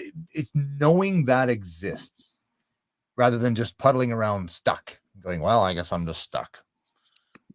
The solution's out there. definitely one of the people that I want to bring on in a future show. His name is Phil Palucha. He's like one of the big podcasters. And when we had a conversation, he's like, it's not about the listeners and how much they buy. He's like, what you really want to do is you want to connect with someone that you want to collaborate with and do an interview with them, because that's where all of the value really comes for you doing the podcast. It's like, I never even thought about that. I always think like everybody else, it's in the audience. You have to reach the right people. And it's like, no, it's this. Well, with Dr. Amy and I are talking about working together. So Exactly. she's quite curious to my 21-day nutrition reset program and maybe bringing it to her audience. She's been creeping in on my stuff, and she's like, well, this looks really good. Maybe we could work together. So who knows where that goes, but it's about connecting people. See, I want to connect both of you. I want to connect you with my bed massive wellness system, and I want you to try it on some of your people. And then I want to tell her about my vagus nerve stimulation and see how that would work within, and then have it the same way. It's like, I want to use your stuff with my clients and see how it all synergistically works. Yeah. Anthony actually commented, he says, in life, there are no problems, only solutions waiting to be found. Ooh. Yeah. He's still listening in, which is fun. The waiting to be found is I love that part, because the solutions are, I mean, what did the X-Files say? The something's out there. I can't remember what it was. Truth is out there. Truth is out there. The solutions are also out there too. The solutions are out there. Ooh. Anthony, get on that. Yeah, I want to dovetail into one piece, because one of the things I coach people to in my 21 and 6 week programs is making vision boards. And we talk about, why do you make a vision board? And I know, I'm sure I've got like 8 of them, but with a vision board, you find images and words that really speak to who you want to be, have, see, do, what if you could design, if you could architect your life, what would that look like? And you build a vision board. People say, okay, well, that's nice. So what's the big deal? Well, as we know from people like Dr. Joe Dispenza, 95% of our life is subconscious. It's autopilot. It's just autopilot. And 5% is conscious choice. And this is really true when you think of something like the first time you learn to drive and you're in the driver's seat for the first time live on the road, and your poor parent or uncle or whoever is in the passenger seat with claw marks in the dashboard, and you are driving on your pathetic little conscious mind, which can do 40 thoughts per second, versus your subconscious, which can do 40 million thoughts per second. And as you're driving and you're like, too much gas, too much brake. And then there's a corner and you don't turn the corner smoothly. You go, and you make it into a 27-point arc, right? And because your poor little conscious mind is trying to make all of these decisions, and it sucks. But now you've been driving for a while. I bet you've driven home thinking about, what did that guy say to me in high school? Oh, remember that song was playing? And you're like, oh, I guess I drove home. You know, because your subconscious is it's handling everything. And a vision board is showing your subconscious what you want.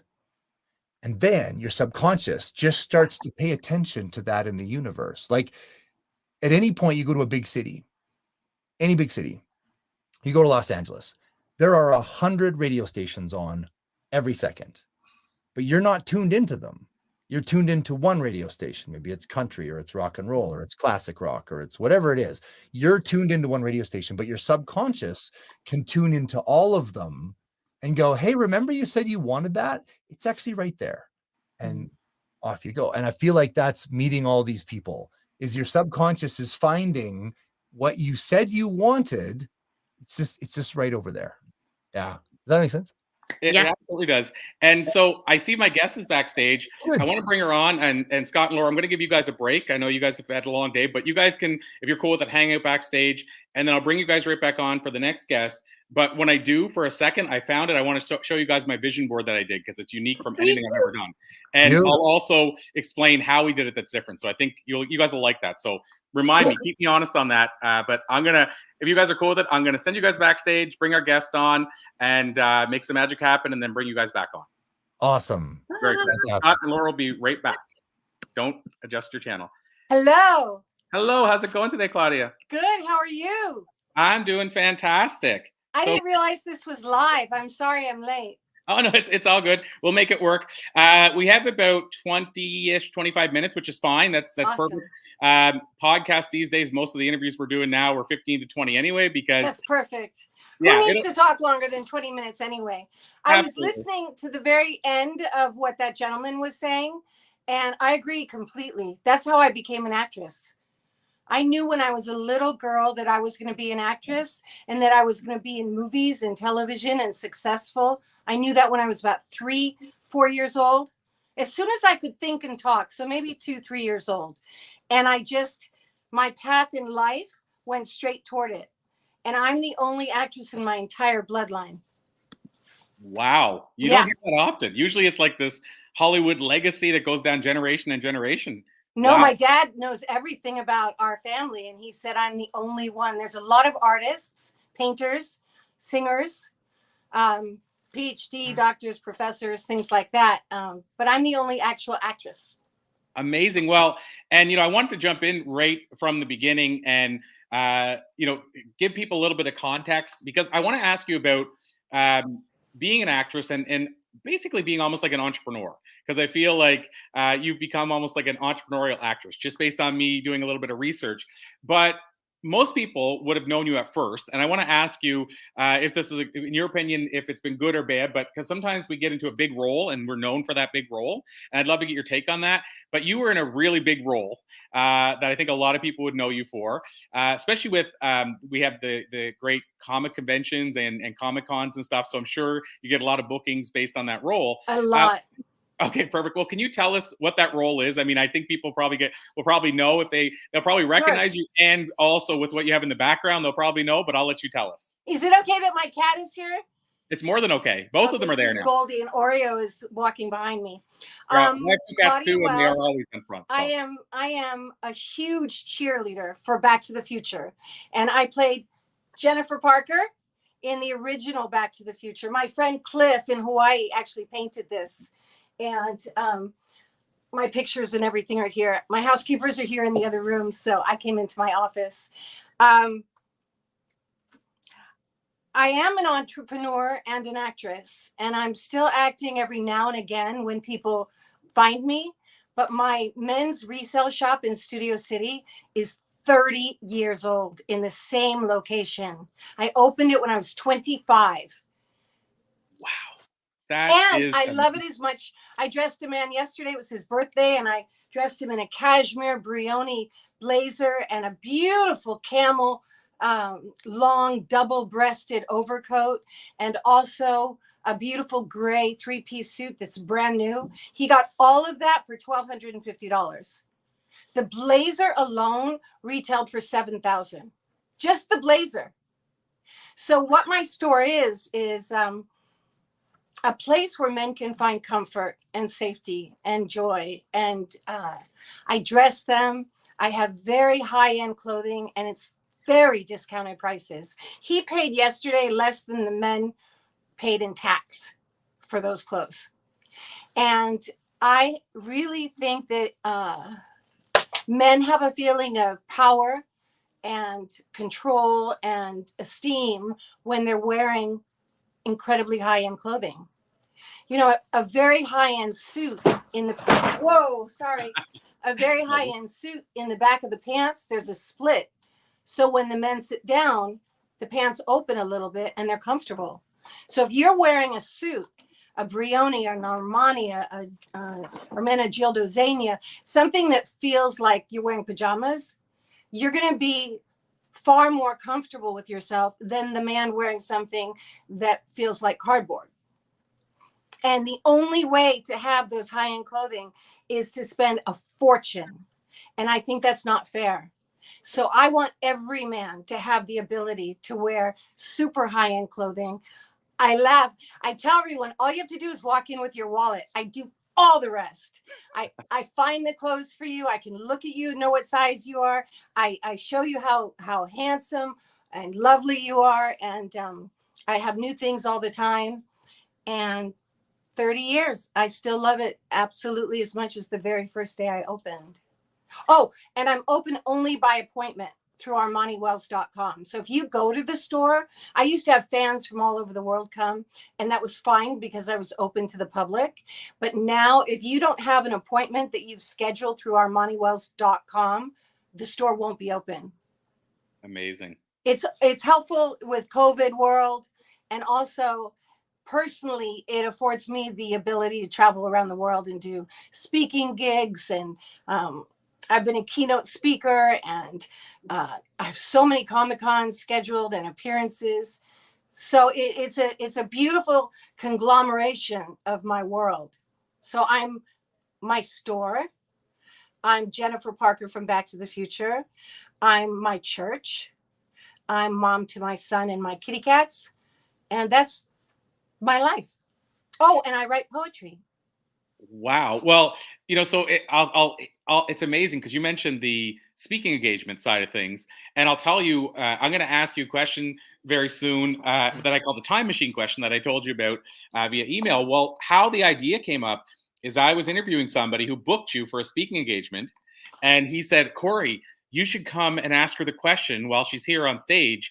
And because of COVID, I couldn't travel to go to the event, but I'll tell you which event it was. It was the Secret Knock.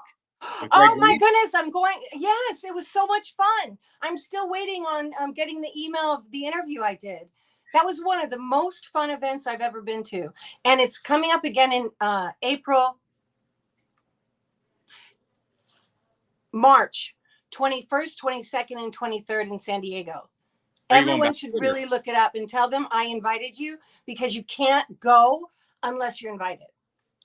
I love it. So what made me think of it? Two things. One, he was one that triggered the idea for me to reach out, but also the other side is what you just said about your store. It's kind of like invite only, really, because they have to reach out and make an appointment. Absolutely. And I think, and so the same thing with Secret Knock, there's no pricing on the page. You have to literally, you couldn't apply on the page, but they have to still decide you're a good fit and invite you. But I think, and correct me if I'm wrong, what are your thoughts on this? Similar to your store now, I think it creates this, I want it more because I can't just walk in. Yes, I agree with you. And I didn't do it for that purpose. That just seems to be a wonderful fringe benefit. And I've said to my guys, because once you walk into my store one time, that's it. You're going to be coming forever. And so I say to my guys, are you okay with not being able to just come when you want? So they can, my guys can text me. And I said, so you're cool with making appointments? And they all said yes. And they also said they prefer it because they have me all to themselves. And personally, it's safer for me, because I can keep an eye on people, because some people go into my store to gather things themselves. Yeah. Very rarely, but it happens. And when a man has an appointment to come into my store, he has a purpose. He is coming in for something. So it's a win-win experience for everyone. I love it. Well, you're talking about, the quality. My girlfriend and I were in, in Florida at Brooks Brothers, and they were having a like once a year type thing that they do. It was at the outlet stores. And I bought this. I can't remember the brand. I'd be lying to say because it's been a while since I even seen it. COVID has meant I haven't been wearing it as much because I'm a speaker normally and I haven't been speaking as much. But it was a cashmere jacket. I think it was around $2,000, and I got it for like $350, brand new. Point is, the feeling of that jacket, there's nothing like it. Like, it just feels like you said, like almost like I'm wearing, I don't know, like silk or something. It just feels different. And then you feel different because you feel more comfortable, but also you feel different because you know you're wearing this quality item. Like, I think it's actually a self-esteem thing that people ignore. Oh, it's a huge self-esteem. You just described it perfectly. And men don't know it usually until they try something on. So if you try on a Super 170 Brioni suit that feels like silk, but it's not, it's finely woven wool. Once you have that on, you can't go back to Calvin Klein or one of the normal brands, Cerruti. You just can't. And that's one of the reasons why men are so loyal and come to my store, because you can't find that stuff anywhere else unless you spend a fortune. And I buy things from millionaires and billionaires, and a lot of it still has the price tags on it. It's brand spanking new. I buy from one of the finest men's resale shop, one of the finest men's non-resale shop in Beverly Hills. So when he has sales, I can go in and gather it all up and bring it to my store. So if men don't like resale, that's okay too. So, and I want to ask you one last question about the store, and then I want to shift a little bit to the acting side. But on the store, you said where it was, but where's it located again? It's in Studio City on Ventura Boulevard. It's Okay. between Coldwater Canyon and Laurel Canyon on the south side of the street. It's across the street from Lemonade. It's Okay. basically considered the Beverly Hills of the Valley. The reason I asked that is because my girlfriend and I are finally just starting to travel again. In fact, we're just getting our first trip away from the kids in about 2 weeks. And so when we head in that direction, I might reach out because I want to check out the store. Oh, you must. You must. Yes, I just got in Tom Ford, Louis Vuitton, Brunello Cucinelli. I just got in a black cashmere Tom Ford blazer. Those retail for $6,000. It's incredible. And I also think men don't get credit for how much they do and how much is put upon them in life. And I want a place where they can come and be catered to and treated in such a way that they know the level of what they deserve when they leave my store, because they've experienced it in my store. That's super important to me. Love it. Well, and like I said, I want to ask you this time machine question. I love asking everybody. And then as we wind down, I'm going to ask you a few more questions on the acting side, if that's cool. But the time machine question is simply this. I think I gave you a heads up, but you probably see where this is going, is if you could jump into a time machine based on what you've learned in the year since and give yourself 1 or 2 pieces of life advice based on what you've learned in the year since, what do you think you might tell that younger self? Oh my goodness. That's a totally new question to me. I didn't catch that. I thought it was going to be, where would you go? No, that's a fabulous question. Okay.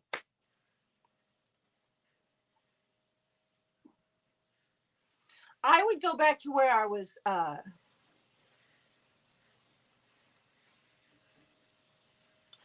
somewhere between 12 and 14.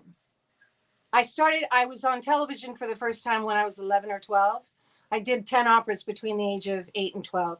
But I think it was when I was about 12 or 13 that my body became super important, whether I was thin enough or pretty enough or good enough. That was huge to me. And I had a lot of problems because of that. I went through the anorexia and the bulimia and the overeating. I mean, just all of those things that come with being so desperately concerned about the outside of you, because I thought that's what was important. I thought that people cared more about that than the fact that I was a good student or a good person or told the truth or babysat since I was 7. I would go back and say, you know what, sweetheart? You're special and you deserve a special place to live on this planet because God made you. It's not about your opinion. It's about God's opinion. It's not about other people's opinions. It's about the fact that God's word is truth. And he says he knit you in your mother's womb.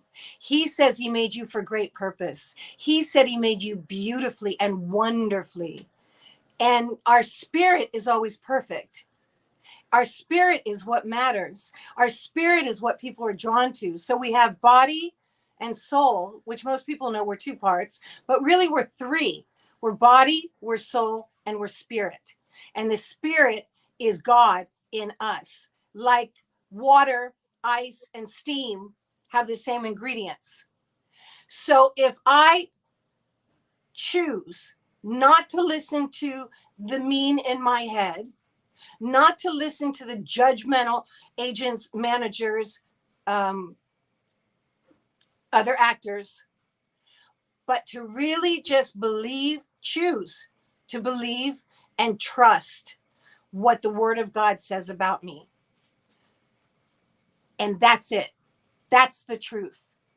This is not the truth. I would tell myself that. And I would tell myself to enjoy the process, because you're there for a reason and you're good enough to be there.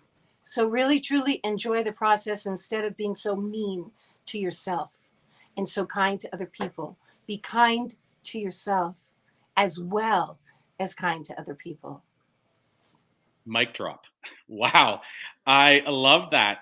So Claudia, as we got about 4 or 5 minutes left, so that was amazing. And I love that advice. And so I want to ask you, I mentioned this at the first, I teased it a bit, but being in such an iconic role, you know, that people still like, I mean, I turn on the TV on a regular basis now and Back to the Future's playing. So being in such an iconic role, how do you view that now? And how did you view that then, in the sense that I always wonder, like, you know, I think of like Rachel on Friends, you know, and you view this iconic role. And so I wonder, is it sometimes a challenge, or do you just kind of go, I'm so grateful for that role? I'm just wondering what your thoughts. I'm so grateful for it. It's like Al Pacino. He almost always plays the same kind of guy, except for when he did the ALS movie with Robin Williams or Dustin Hoffman.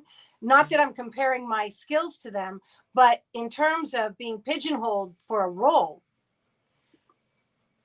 it's an honor and it's a gratitude, and it affords me a huge part of my life, both in traveling and being able to easily bring joy to other people because they're so excited to meet Jennifer Parker, even though they're meeting Claudia Wells. I borrow Jennifer because everyone loves her. And I get the joy of being able to share my life with people all over the world through Facebook, through Instagram, through Twitter, through my fan website. And I feel like there's a huge worldwide family. Everyone loves Back to the Future.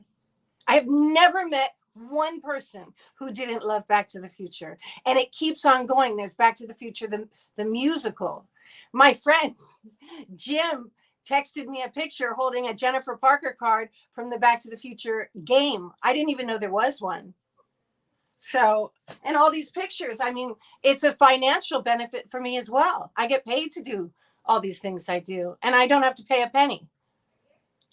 I love it. Well, and I thought that was the case just based on, again, my little bit of research. I thought that was the case, but I'm always curious because, you know, you do hear some people say, well, I had this iconic role, and maybe there's a negative they see to it, like it's hard to get a different role or something like that. But I just was curious how it impacts. That's a good question. And, you know, the other thing that's interesting, I've lived so much life since I've done that movie. So I'm actually a fuller human being. And when I go back to acting the way I envision it, which is rugged, deep, strong characters, it'll be like Jennifer Parker grew up. So Wow. It'll be such a dichotomy.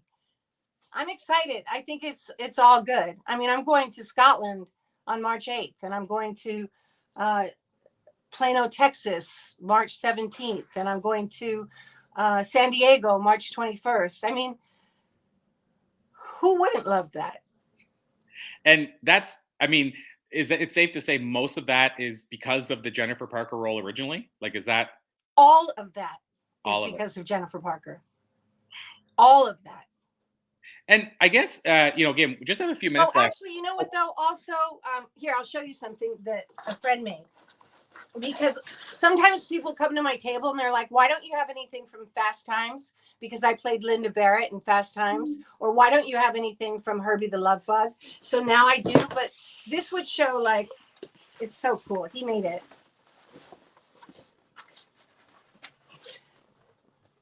So it's got, wow. that was me in Fast Times. I don't know if you can see it. I can, yeah. And then I was Julie and Herbie the Love Bug. So I'm starting to expand on Jennifer. Plus, I had a huge career of television prior to that. Well, and it's funny. I just watched Fast Times again, and it's interesting because I didn't watch it like after we booked this to say, oh, I'm going to watch that role, but I recently watched it. I think it came on Netflix or something, and I'm like, I'm going to check. I haven't seen that in years. And so, I mean, that's the other thing I would ask you. How cool is it to play multiple? I love it. I Like used to be, they called me Pilot Queen because I got a pilot every year, and several of them went to 6 episodes, but I loved the ability to be totally different people. So I loved back then, when you're a guest star on a TV series, you're on for 45 minutes. Now you're a guest star and you got a line or two. So I had these most amazing deep roles on Fame and Simon and Simon and Strike Force with Robert Stack.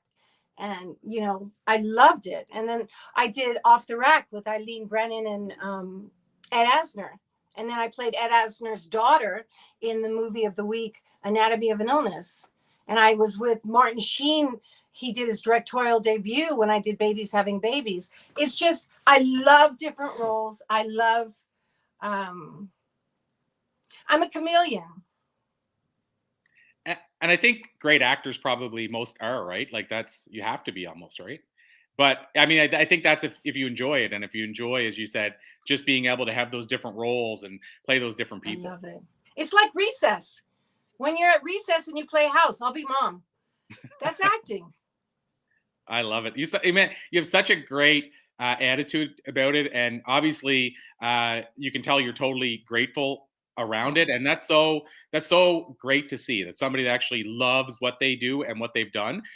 So there's, as we said, 20 minutes is sometimes enough, but I feel like we barely scratched the surface. But I want to ask you, just as a closing question, very important, because you are an entrepreneur, you shared a lot about the store, but if people want to find out more, connect with you, whether they want to book time at the store, whether they want to just follow your career, where would you send them? Like, where is the hub? Or that's such a lovely question. I really appreciate that. If you want to get pictures and you can't make it to a show, or you want to see my event schedule, which I hope is always updated, it's claudiawells.com. If you want to see my store, go to Yelp and look up Armani Wells. There's like 70 wonderful reviews and details. But if you would like to come into my store, you need to go to armaniwells.com. On media sites, I'm the one who does everything. It's all true. It's all real. It's all me. I don't filter pictures. Go to @the_Claudia_Wells on Facebook, not the personal accounts. I don't use those. @the_Claudia_Wells on Instagram and @the_Claudia_Wells on Twitter. And you may see pictures of my kitty cat sometimes. I bring you right into my life. I love that. And I love that we got to meet your kitty cats today as well. Amazing. Well, Claudia Wells, this has been an absolute pleasure. With your permission, I'll call it a to be continued because I do feel we barely scratched the surface. But thank you so much. So appreciate you. And I love your amazing energy. I love that you love what you do. So thank you. Thank you so much. God bless you. I appreciate the opportunity. It's been an absolute pleasure. Thanks so much, Claudia. Have a magical rest of the day. Thank you.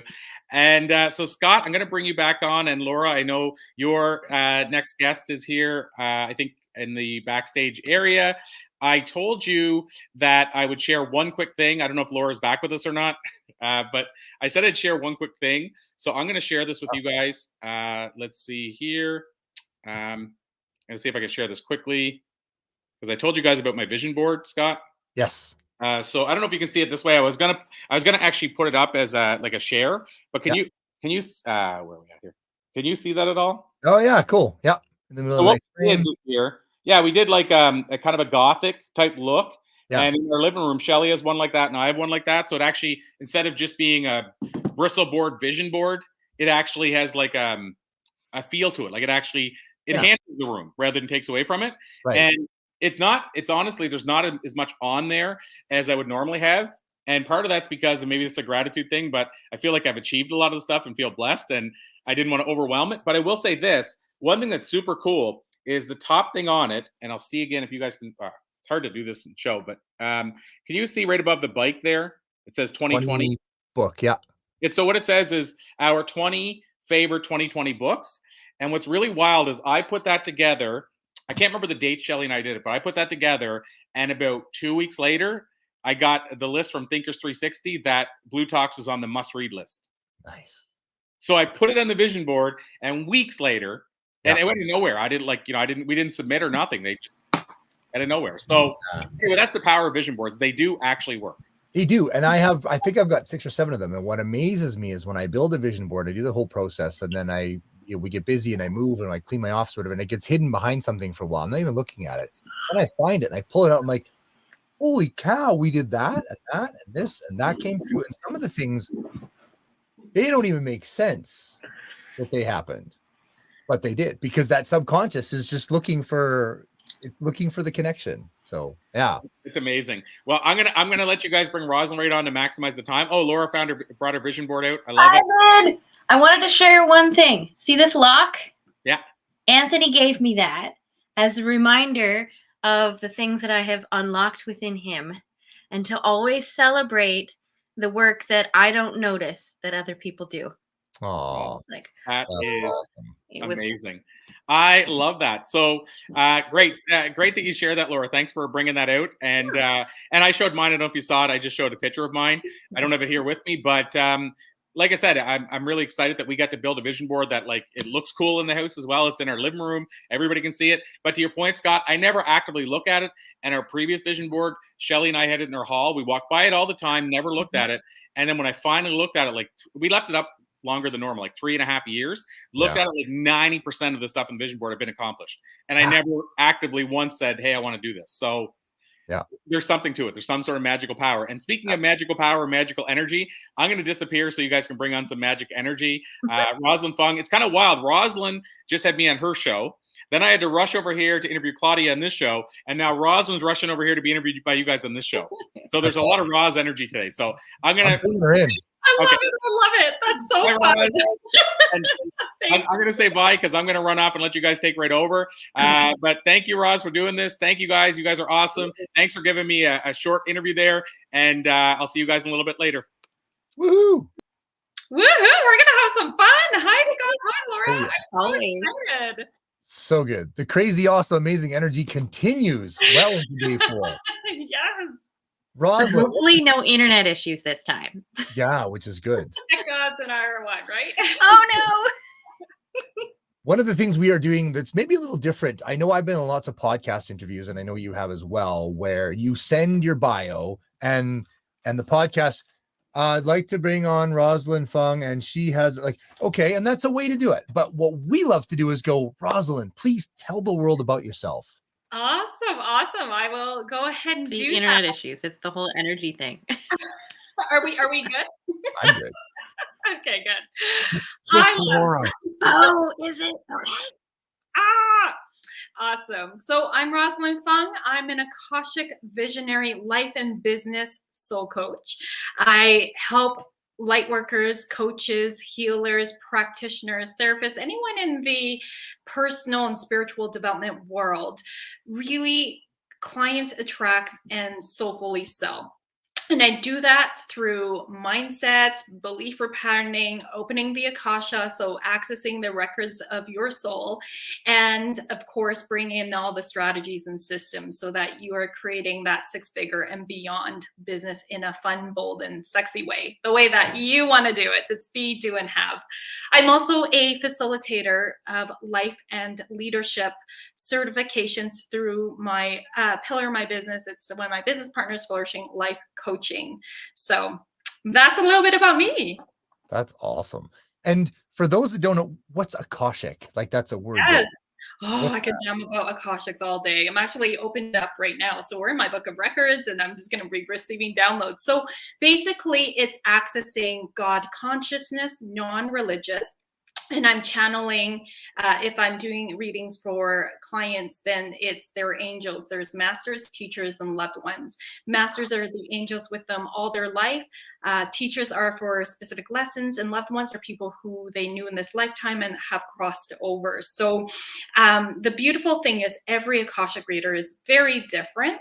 And what makes me different is that, and we read differently too. So I feel people's energies and I see through my third eye. So often the readings are with me with my eyes closed because I see their energy, and I also see images and visions, and also sometimes I see things in Disney cartoons. That's how they like to reference things for me. So I hear what they're saying as well, and I have the ability, which is very different.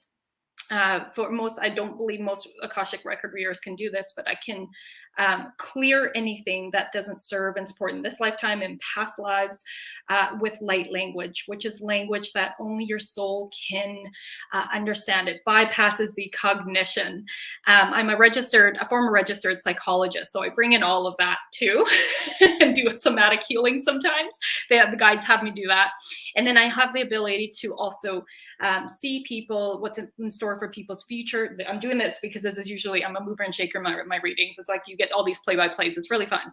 And I get to see what's in store for people aligned with their soul purpose. And I can help amplify that and activate their next level self through the light language as well. That's amazing. And I love that you bring together two worlds, because Yeah. I feel like there's people out there might be listening and go, when you start talking about third eye and talking, they're like, oh, okay, that's a little woo-woo for me. Then you go, oh, I'm also a clinical psychologist. Wait, what? You've done both? And they fit together? How do those? Well, yes, that used to be me too. I was like, what is this thing called spirituality? What is this? And that was back in like 2008 when I was like not very conscious. I was a therapist. I was just starting out as a psychologist in private practice. And, I'm still to this day very grounded in neuroscience. I think it's very important to have that grounding. And then as I always will continue to do my own inner work and my spiritual work, I've just become more and more ascended, we'll say, and just I've learned how to, I'm an energy worker as well, so I infuse the energy into my sessions, my sessions with my clients. And this is also with my business coaching clients. It's just like, when you have a tool, you never lose it, right? You just, as long as you're using it. And so it's just always there. It's like, yeah, why wouldn't I use this? It's always part of it. So it just becomes this alchemy of me and then blending it into my business. But yeah, it's been quite a journey to awaken to who I am today. Yeah. And I would throw, I know Laura's got some thoughts too, I'm sure, but my contention with this and all things is, what if it's both? Because people say like, it has to be Harvard clinical psychology, there has to be books and there has to be peer-reviewed studies to show that it's effective. And then there's like, I'm talking to God and he's telling me that your sister is sorry because she passed away when you were 4. And people are like, that's dumb. Or these people are like, that's stupid. What if it's both? To me, it's like, well, what if it's a hammer and a screwdriver? And now you're just building something better. Yeah. You're Does that integrating make sense? that. Oh, I love what you're sharing. And I'm like, it's not either or, it's a both and. Right. And it's like sometimes depending on, like, personally, when I'm working with my clients, when I'm business coaching them, it's like sometimes they're going to need a little bit more of the mindset stuff, because entrepreneurial journey is really a personal and spiritual journey, really, right? All your stuff comes up to looks at whether you're putting yourself out there confidently, whether you're asking for the sale, whether you're receiving the money, like whatever process, like it's like, like when you're scaling your business, you're going, oh my God. I mean, I still have my own inner critic. Of course I do.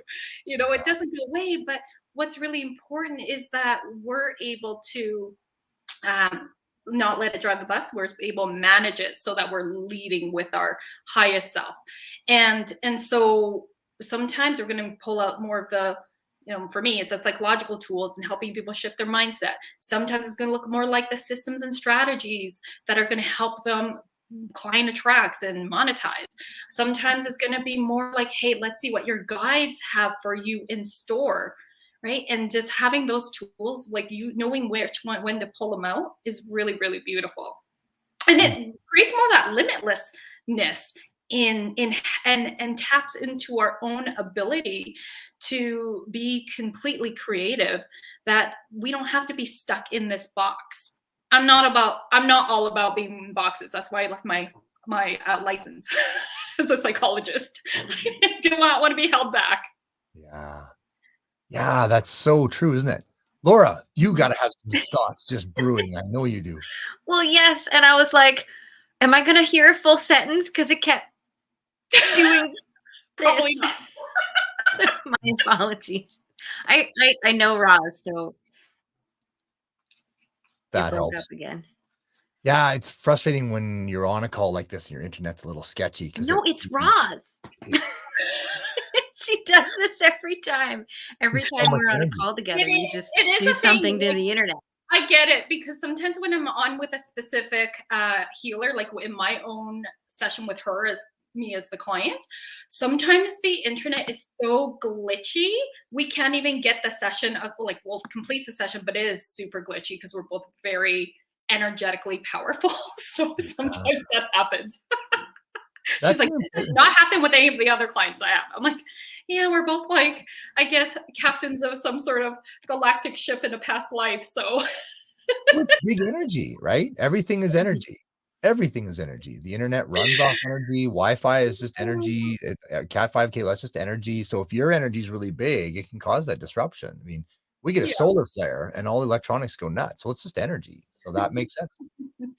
Laura, we'll just have to call in the guides to support us here. Like, let us be able to be still in our full capacity of energy, and enough so that the internet can support us as well. When we were doing the panel talk on spiritual gifts, that's what I was doing the whole time.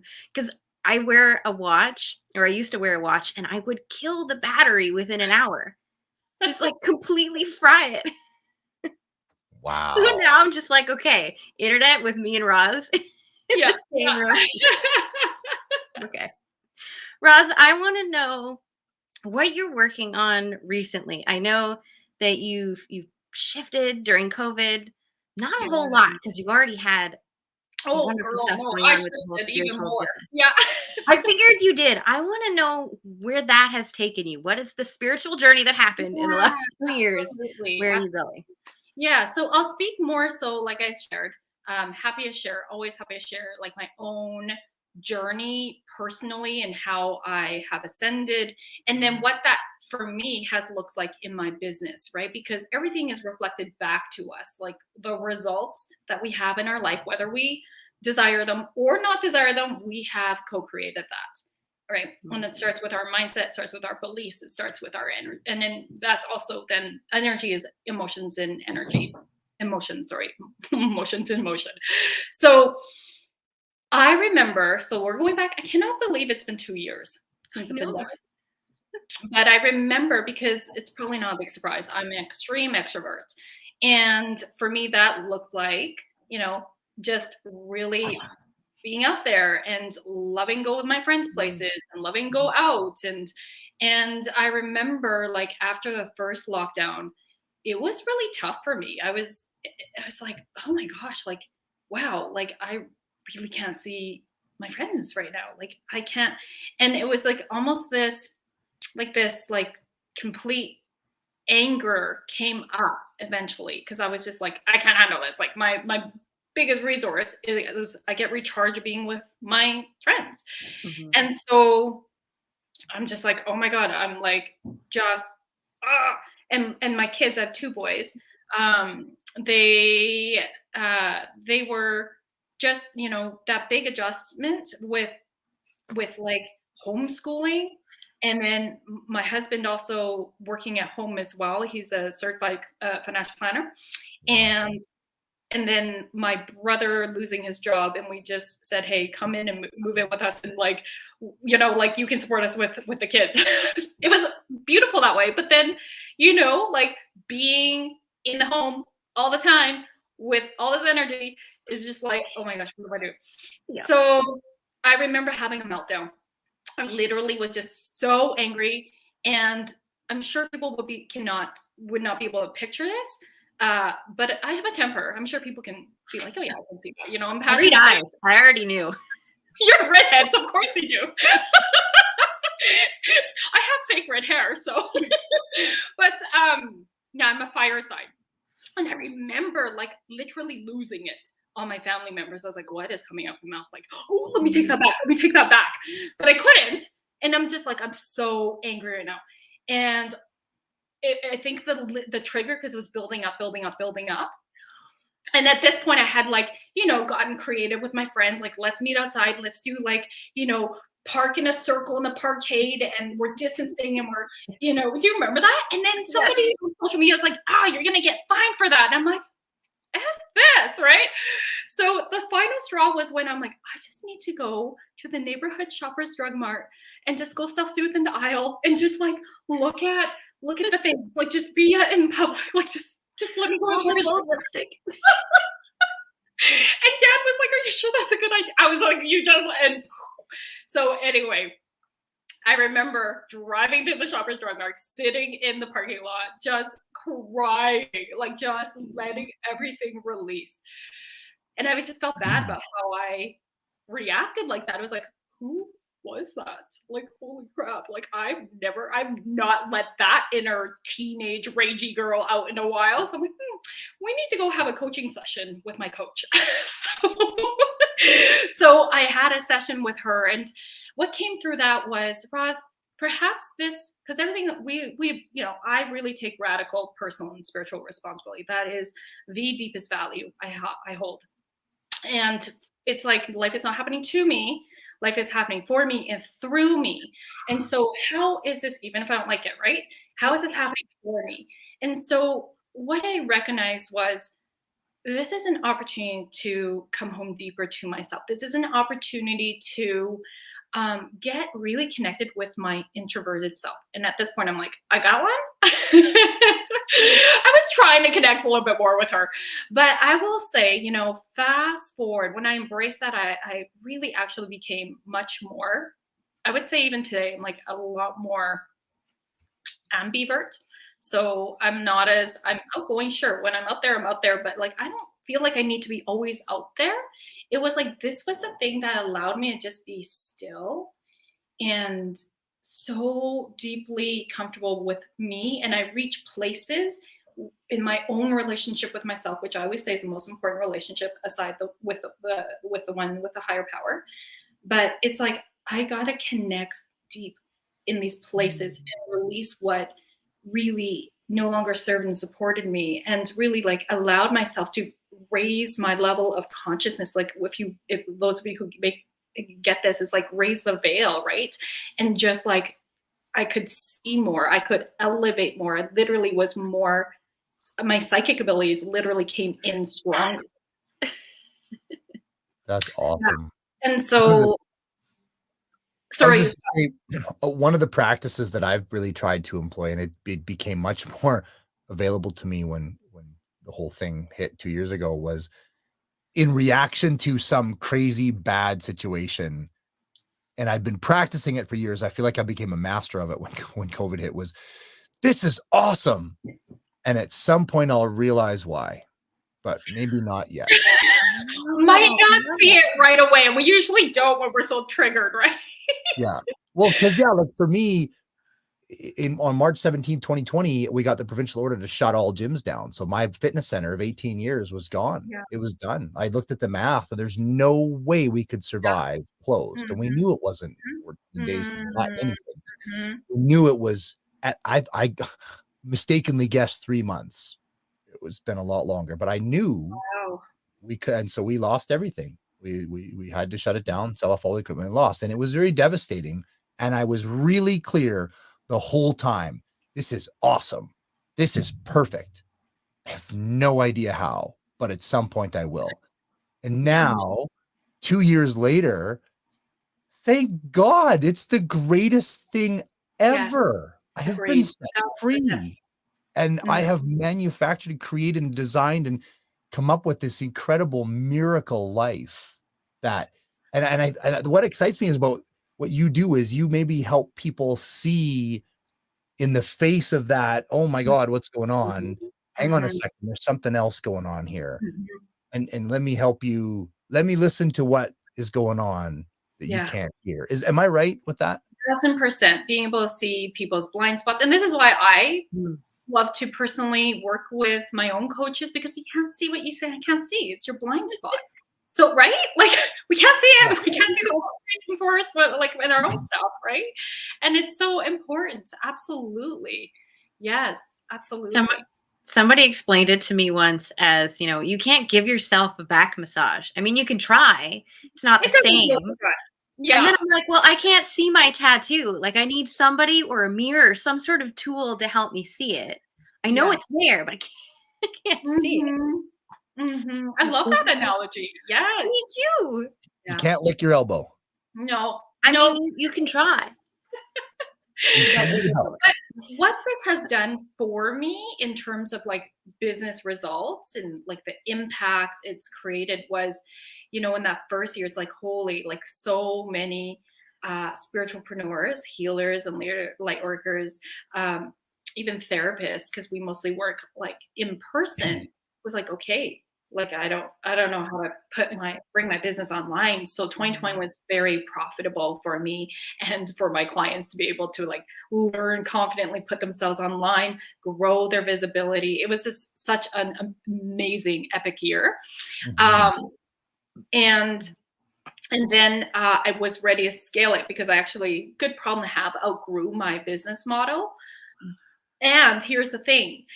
It's like you logically can see this and you can see that in theory, okay, this is going to be a structure of how I'm going to scale my business.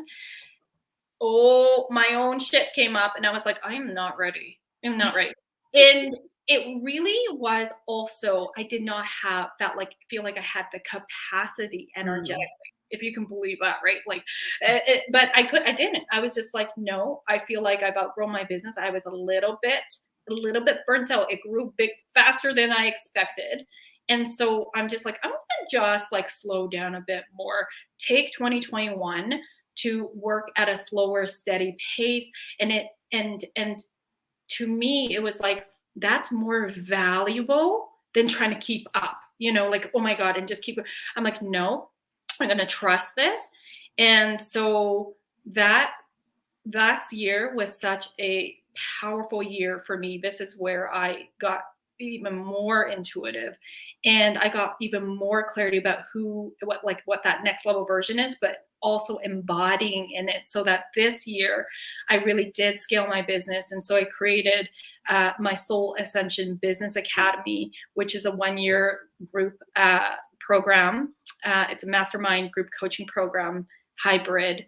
And it's really like bringing in the messaging, marketing, magnetizing and monetizing and all my spiritual gifts. I have coaches, expert coaches, because this is the other thing, right? It's like, okay, it's not just me. I'm going to be having a team of people supporting me. So have like a copywriting coach. She's award winning. I have a social media. She's my own social media person. And so she's the expert coach for my clients.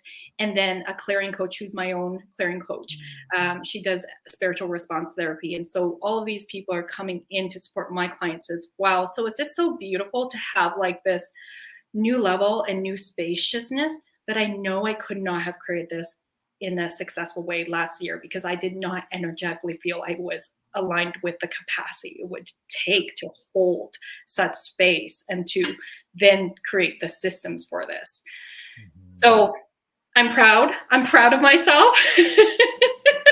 And I will say getting here is never an easy journey, right? Like the hardest work is the heart work, is the energy work, is the mindset work. It's the hardest thing, but when we can shift into a new vibration, shift into new beliefs, it's just like so much magic unfolds before us. That's huge. And so, I mean, so people can work with you on your Soul Academy. What are other ways we can work with you to learn from you and Yeah, absolutely. Well, it depends. Like people can apply, and then I think it's really like looking at, because I do co-creation packages too. So sometimes people hire me to craft a talk, a signature talk, that they can, you know, go around speaking and selling. Could look like a master class, could look like something they deliver in real life. I do Akashic soul sessions where I can read the records of your soul. Your business also has its own entities. I can do that as well. So there's multiple ways in how you can work with me. Sometimes entrepreneurs don't care so much about the business because they actually are doing really well in business, but they're noticing their energy and their mindset kind of is feeling like plateaued. So they hire me more so for life, Akashic life and soul coaching. You know, sometimes in business, we might be doing really well, but then at what expense? Sometimes we're not showing up in our romantic relationship, or it causes rift in the romantic relationship. And my master's is actually marriage and family therapy. So, you know, that's an expertise of mine, is just being able to work with people to, it's always about self-love, by the way. It's always about coming home to yourself, self-worth, right? But then you're showing up and you're expanding your capacity. It's so important to do that. Be that, and then do that. You know, we talked about vision boards early before I came on, and Corey was sharing like how he had that vision board, but he didn't consciously, but he always had the intentions, right? Here's the thing. When we are really clear with our intentions, the mechanics don't matter and how we get there. It's more important to keep those intentions playing out. Yeah, I have a question. I've got two things I'd love to throw in. Yeah. One, just dovetailing right on that piece. I recently made a vision board, and I haven't even glued it on because one of the big pieces is several different places I want to travel to.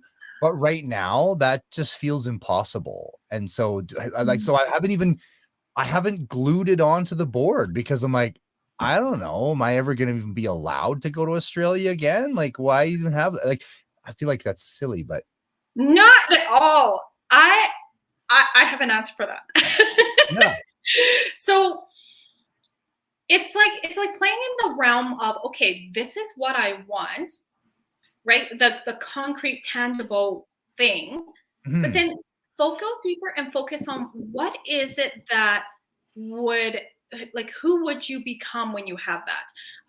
What are the feelings that would come with this experience? What is it that you're really wanting to create within?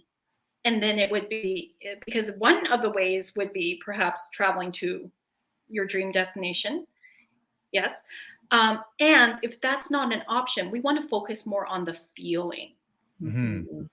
Does that make sense? So like even Dan and I, we continue being coach. We're a power couple. That's my husband of almost 16 years. We've been together for 20 years. And we together are called Pleasure in the Bedroom and Bank. So financial planner, former psychologist in marriage and family therapy. We love to talk about wealth consciousness and money mindset. We love to inspire people to have conscious conversations, particularly with couples, with each other in a really sacred, intimate way. And how you do one part of life is how you do all parts of your life, right? And so personal example is we've been together for a long time. We want to keep it passionate and we want to keep it hot and, not let it get, we'll say like boring, roommate feeling, like no thanks, we're not available for that, right? And so we were brainstorming with our coach, what are all the ways that this can look like? And then we really focused on, we want to feel spontaneous, we want to feel passionate, we want to feel, right? And so as soon as we even spoke that, it was like, we became it. We were like looking back even a week later, we're like, oh, you know what? Like, hey, it's already happening. And we're not even doing whatever we wanted to do yet because it just started there. Now, traveling, of course, like in some ways it's perhaps not the same, and we can still inspire the feelings until like that becomes available again. So it's asking us to tap into our creativity in really different ways and honoring our feelings. Does that resonate? It does. Yeah. It's just, like I said, it's fascinating to be in observation of my resistance. That's what I want. And then I think Mhm. that's with vision boards is you have to let go of your BS, your belief system around Mhm. what's going on, and that won't. Yeah, I just have to let that go and don't understand how it's going to happen. Just say, Yeah. well, this is where I want to be.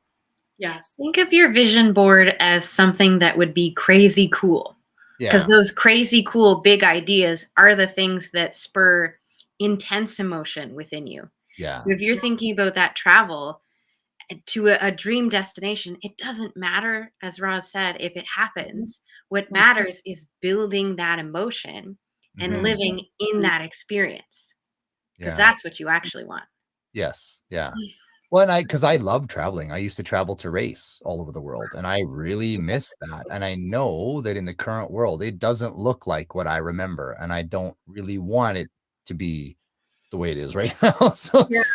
I'm just gonna wait till it calms down and goes back to better. But um, what is do you have a story for us, Rosalyn, of somebody that came to you with a problem and then through working with you came a solution? And what did that look like? Like, especially, when you're speaking, um, with your spirit guides and all of those, what does that look like? So can you share somebody that's not in this world at all? Like, Not in this world at all. Okay. So when you say solution, like clarity, and then what happened after that in terms of aftermath? well, any sort of thing, like somebody came to you as a client in their life was kind of stuck and then it unstuck. And what did that look like?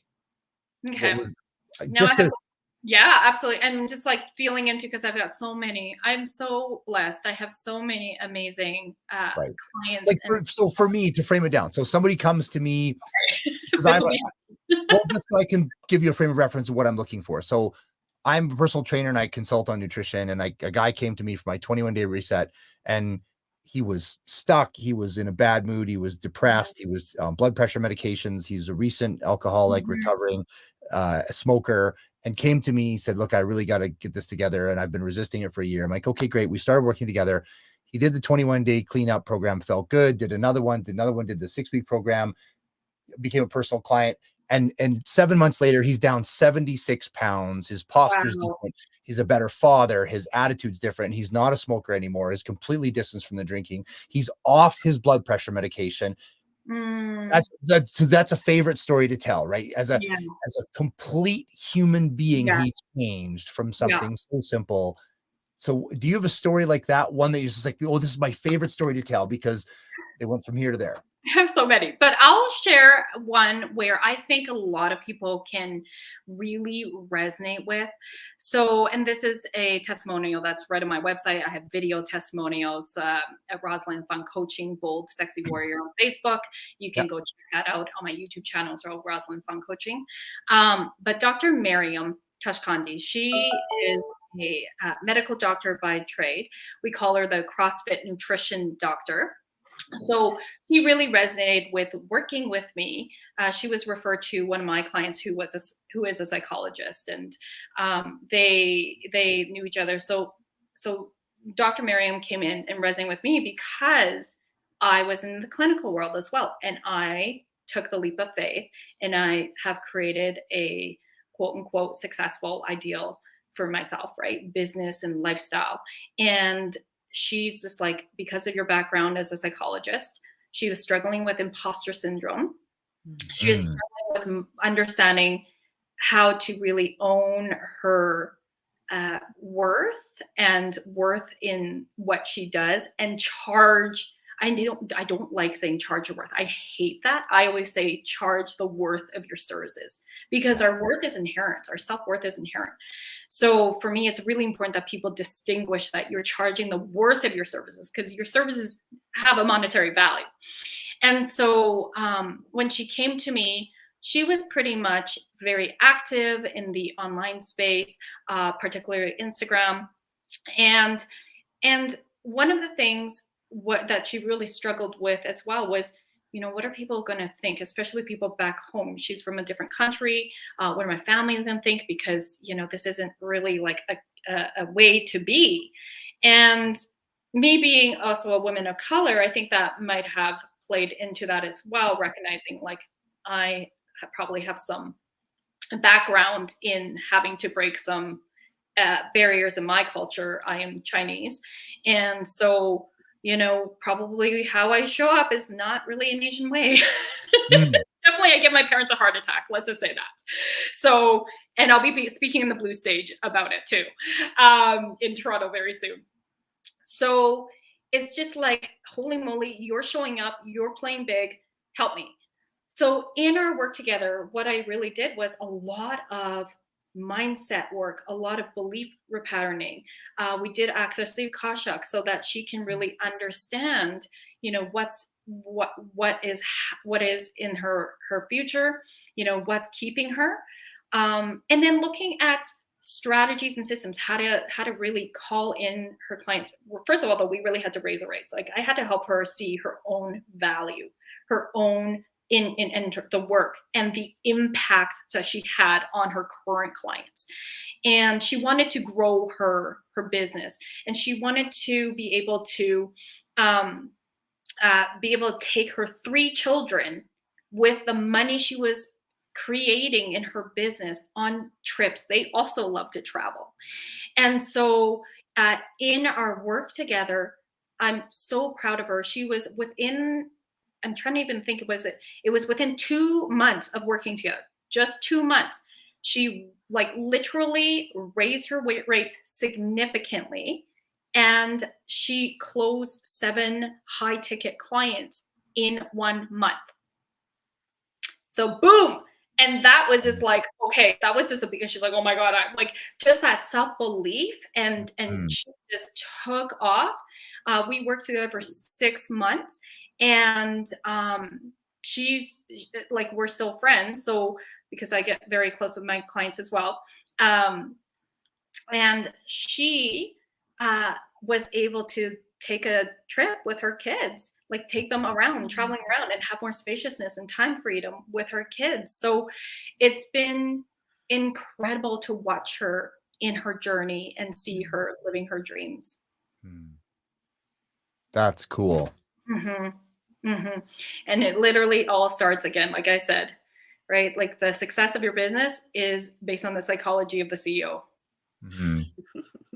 I could definitely attest to that.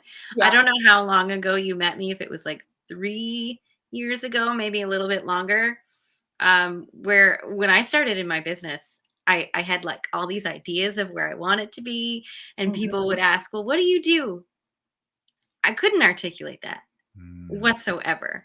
Yeah. And then to see the progression and get to the point of, I feel so confident in this particular area, even though it feels so small, like that's where I need to sit, and that's where I need to focus all of my power into this, because when I do, it just explodes. Yeah. And that's what people like your client just feel that and let it happen. Just letting it happen. Absolutely. Because what holds us back is our ego, right? And when we get stuck in the who's going to listen to me speak, who's going to want to be in my program, who's going to want to work with me, and we're doubting ourselves, guess what? That's energy leaking when we could transform that energy into creating you into your next level version of yourself. Was it easy for me to put out Soul Ascension Business Academy this year? No. Did I probably make it look easy? Sure. You know, but like, trust me, there was a lot of like needing to work through my stuff and being like, I'm doing this and I'm not attached. Let's see what happens. And that's the biggest thing is experimental attitude. Staying with curiosity, because we can't be judgmental and curious at the same time. So when we're in this, let's just see what happens. But obviously also having a plan. Right? And then it's just like, okay, if it didn't turn out the way you want, let's look at some of the, now we don't want to just go on the woo feelings like, oh, that didn't work out. You know, no, look at the numbers. This is where numbers are really sexy. Like, look at the, how many people did you sign up? How many converted into so-and-so? How many, right? So when we look at this, then we could tweak things to be like, okay, let's try again. I find that so many people give up too easily. They give up too easily. And I think entrepreneur, in order for you to create success, whatever success looks like for you, you need to, first of all, take your business seriously.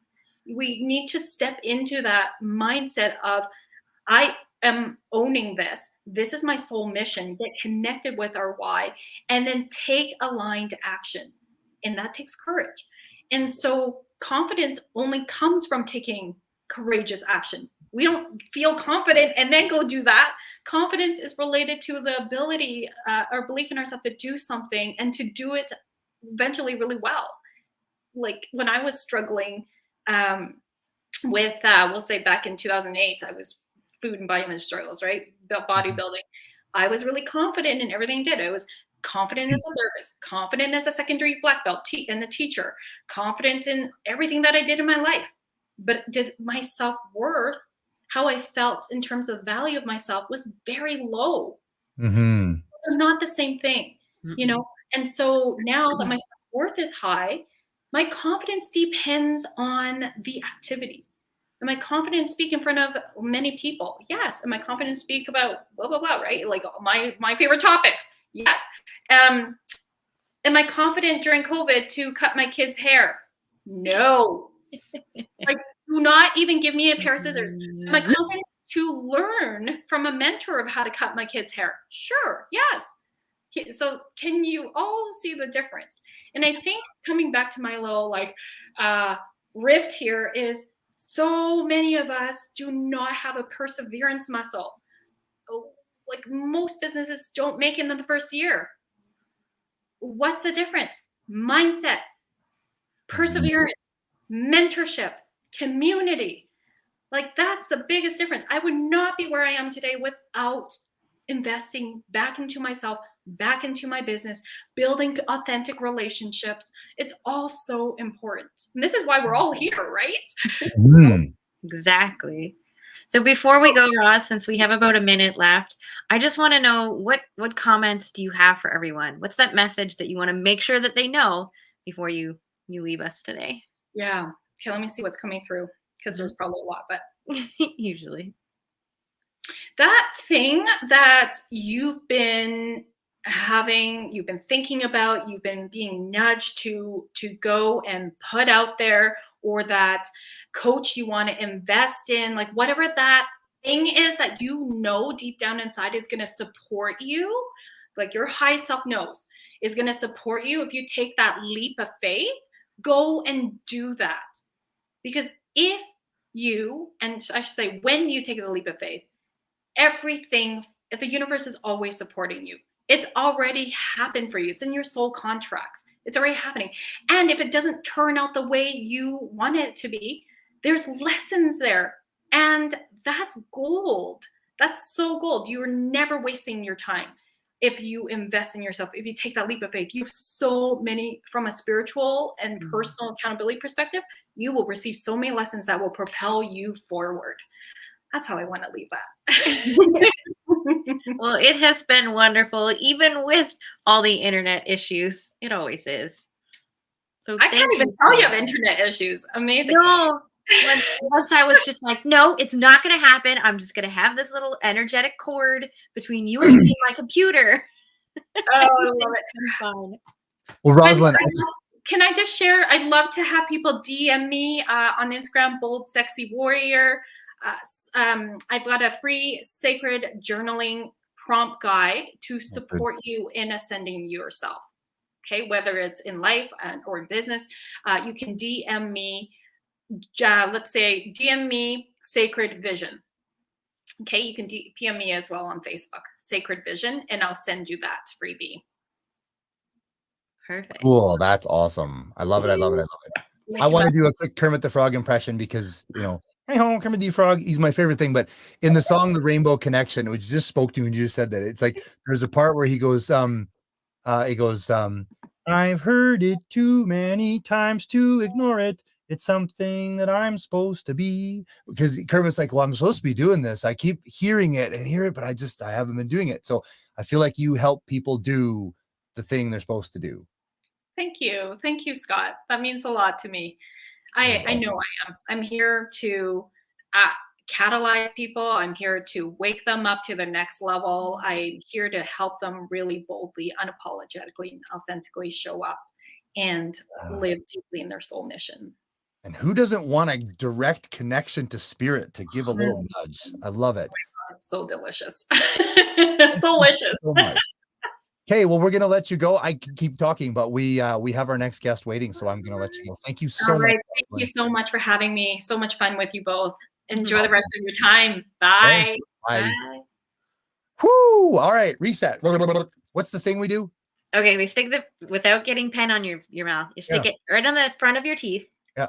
And then you say the tip of your tongue, the teeth, and the lips. The tip of my tongue, the teeth, and the lips. Okay, I'm ready to rock. The tip of the tongue, the teeth of the lips. The tip of the tongue, the teeth of the lips. Excellent. I'm gonna bring Rob in. If I'm quick, he still has a pen in his mouth. Tips of the tongue, the teeth, and lips. Tips of the tongue, teeth, and lips. Thank you, Rob.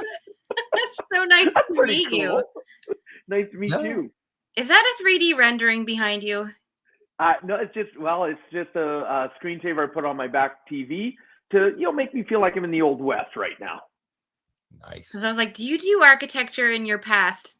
No, but I know someone who does. He's sitting beside you on the screen. Both of us did. We have that. Really? Yes. Nice. Our stories are so similar, Rob. You have no idea. Scott will have to tell you about it later.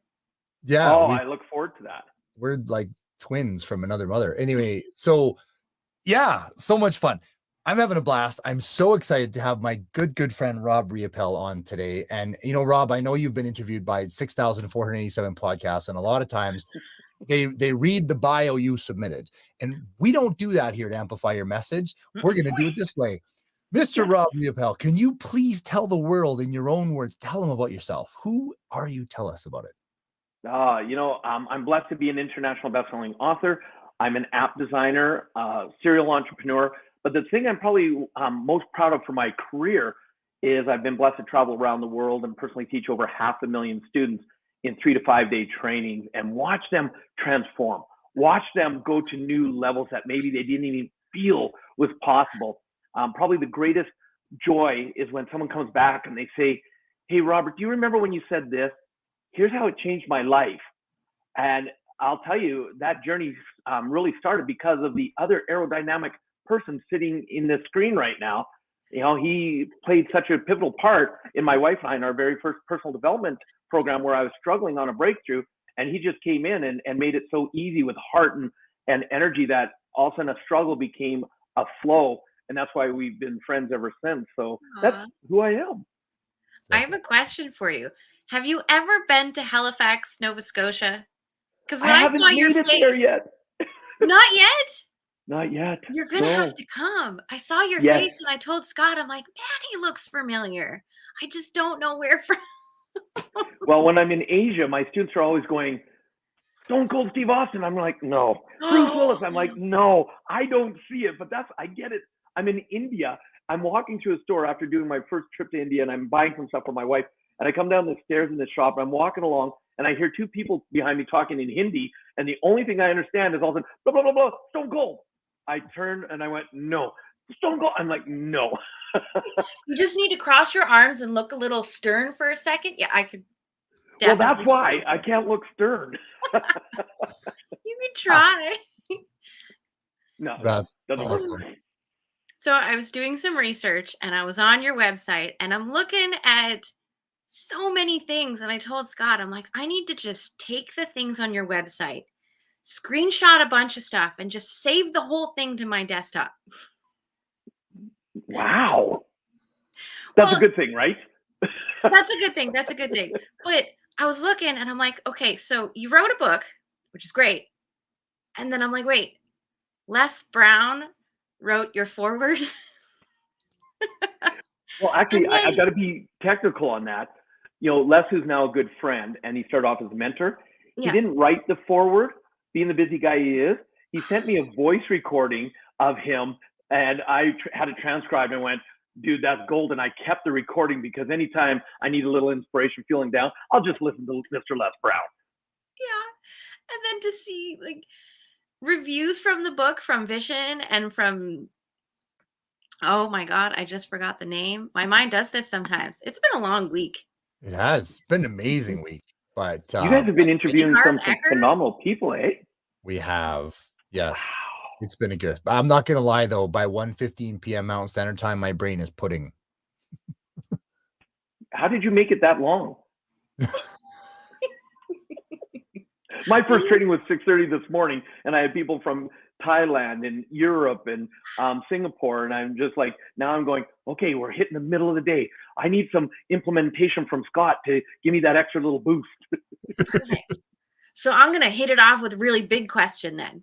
With all of this awesome, cool stuff on your website, which I could go on forever about, what is this big message that you have for people behind all of the work that you do?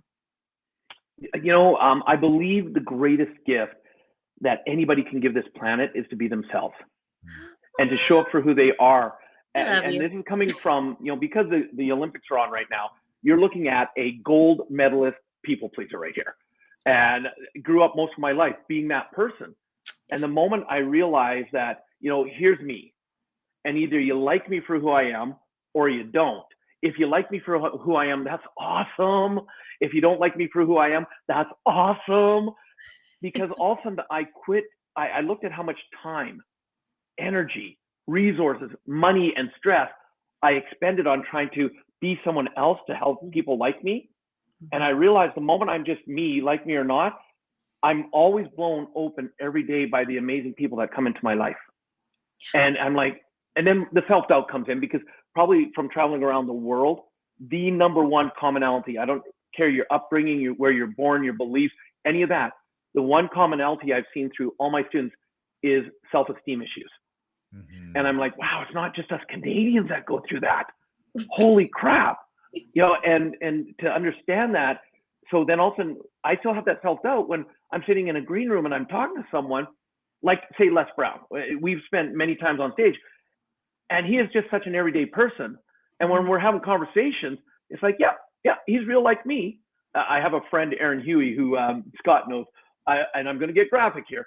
I love what he says. He says, if you ever put someone on a pedestal, he says, just close your eyes, visualize them naked, sitting on a toilet, taking a dump. That'll bring them back to reality real quick, that they're human, just like you. I love that so much.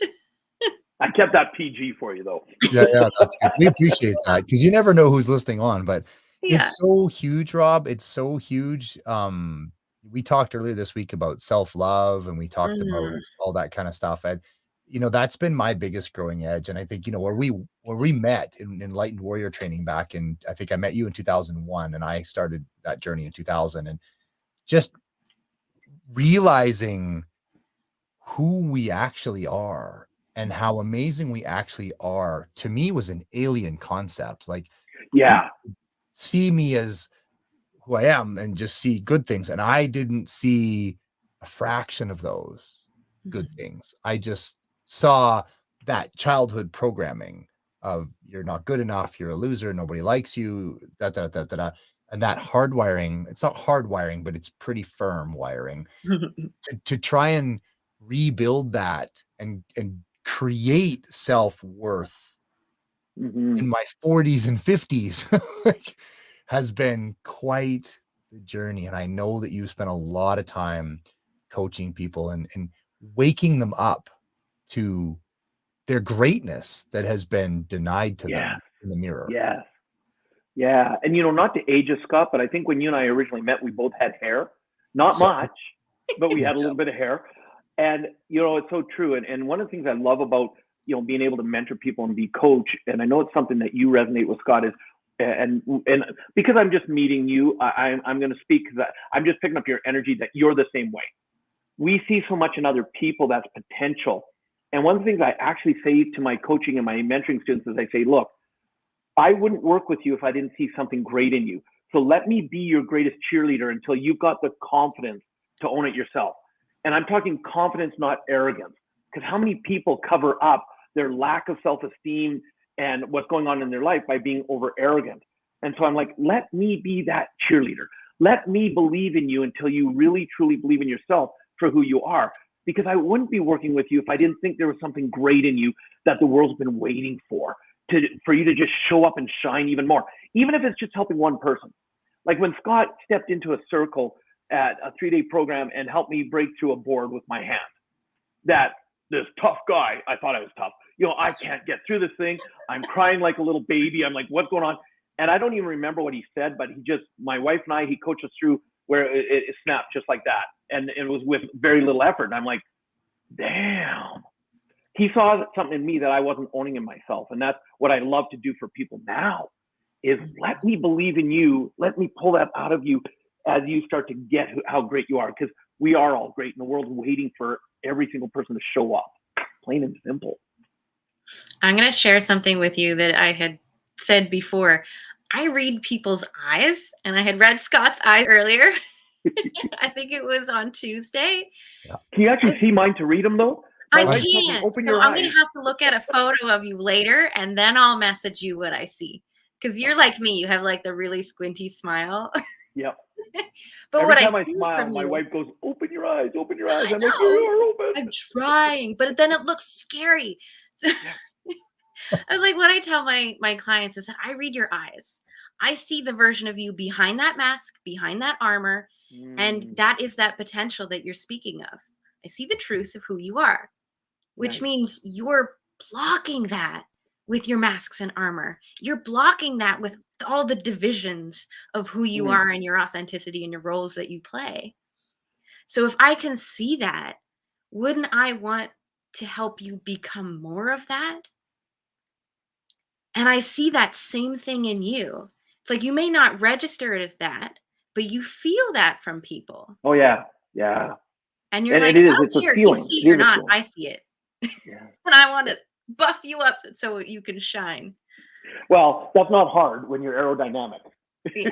I can didn't try, put but my it's not makeup the on same. today. Well, it's fun too. One of the other talks that Corey Poirier does is Flip Your Script with Elise Rothman, but this is Amplify Your Message, different. But still, I think flipping the script on knowing who you are is kind of the big deal because we don't realize who we see the world the way we see the world, and it's fascinating how that can change in an instant. And I remember when I took Enlightened Warrior Training Camp the first time through, and a lot of the events are confidential. But there was one event where you had to do something very physically demanding. And I'm a pretty physical guy, fit and stuff. And so during this physical challenge, and my partner was less physical than me by quite a bit. And he was stronger than I was. I failed and I failed and I failed and I failed and I failed like 20, 30 times. And every time I stood up and I faced him directly and said, okay, do it again. And I braced myself to be strong enough to withhold, and I failed, and I failed, and I failed. And there were other pieces to that process that I did. But at the end of it was the part that hit me. We were doing partner share, and my partner, his name was Ron, stood up and he said, I want to acknowledge Scott. And I was sitting there in a puddle of my own eye goo, thinking I was the biggest loser in the whole camp of 200 people.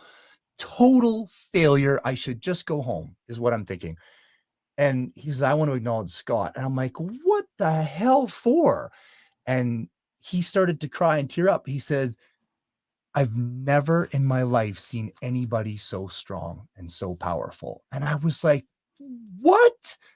And he said, you got up every time, squared yourself off and said, okay, do it again. He says, I didn't want to knock you back down again but the look in your eyes was like, just bring it. I'm never quitting. I'm never quitting.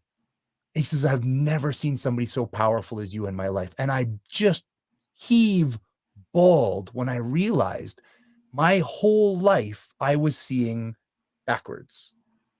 Every time I saw failure, what the world saw is that guy never quits. And I'm tearing up. I know. That's the power. And that's what Rob helps bring out in people too, because he sees, and I think that's the gift of a coach, is they see what we're blind to. The tattoo. Right? From earlier. I can see the tattoo on the back. It's like, it's right here. It says you're amazing. It says right here, you are amazing. It says right on your back. Well, it says love, but right. Sure. Yeah. Love, isn't that a definition of you are amazing? I think so. Sure. There you go. Thank Yeah, you. we'll make this work. We'll make it work. So Rob, you coach people all over the world. I actually had the pleasure of speaking to one of your groups, and it was phenomenal. There was people from literally all over the world. Asia, Scandinavia, South America. It was amazing. So tell us a bit about what you do and what you got a key story you want to share of somebody whose life turned on, or I don't know. What can you tell us? Oh, wow. Where do I start with that? You know, my biggest passion is training other trainers. I love to be able to. Uh-oh. I'm good. I'm good. I almost dropped it. I'm He's good. getting wine. No, it's I don't drink wine. Oh, it's a new shake. you were teasing me. You teasing Today's me. Wonder Woman for Roz. Woo! There we go. Oh, Spider-Man. and Spider-Man. Now I Mhm. feel like I'm left out. I'm gonna have to get me one of those. Also today is Luigi. Oh, I look can at reach that. One of our guests yesterday, Rob, was one of my best friends in the world, Darren Thompson, who created from scratch Performa Nation. And so he has Performa Perfect Shakers with superhero logos. And so Oh, nice. that's why we have those. Anyway. Well, I You were look forward saying, to sir. getting one. Yeah, no, I love developing trainers, and I love pulling the stories out of them.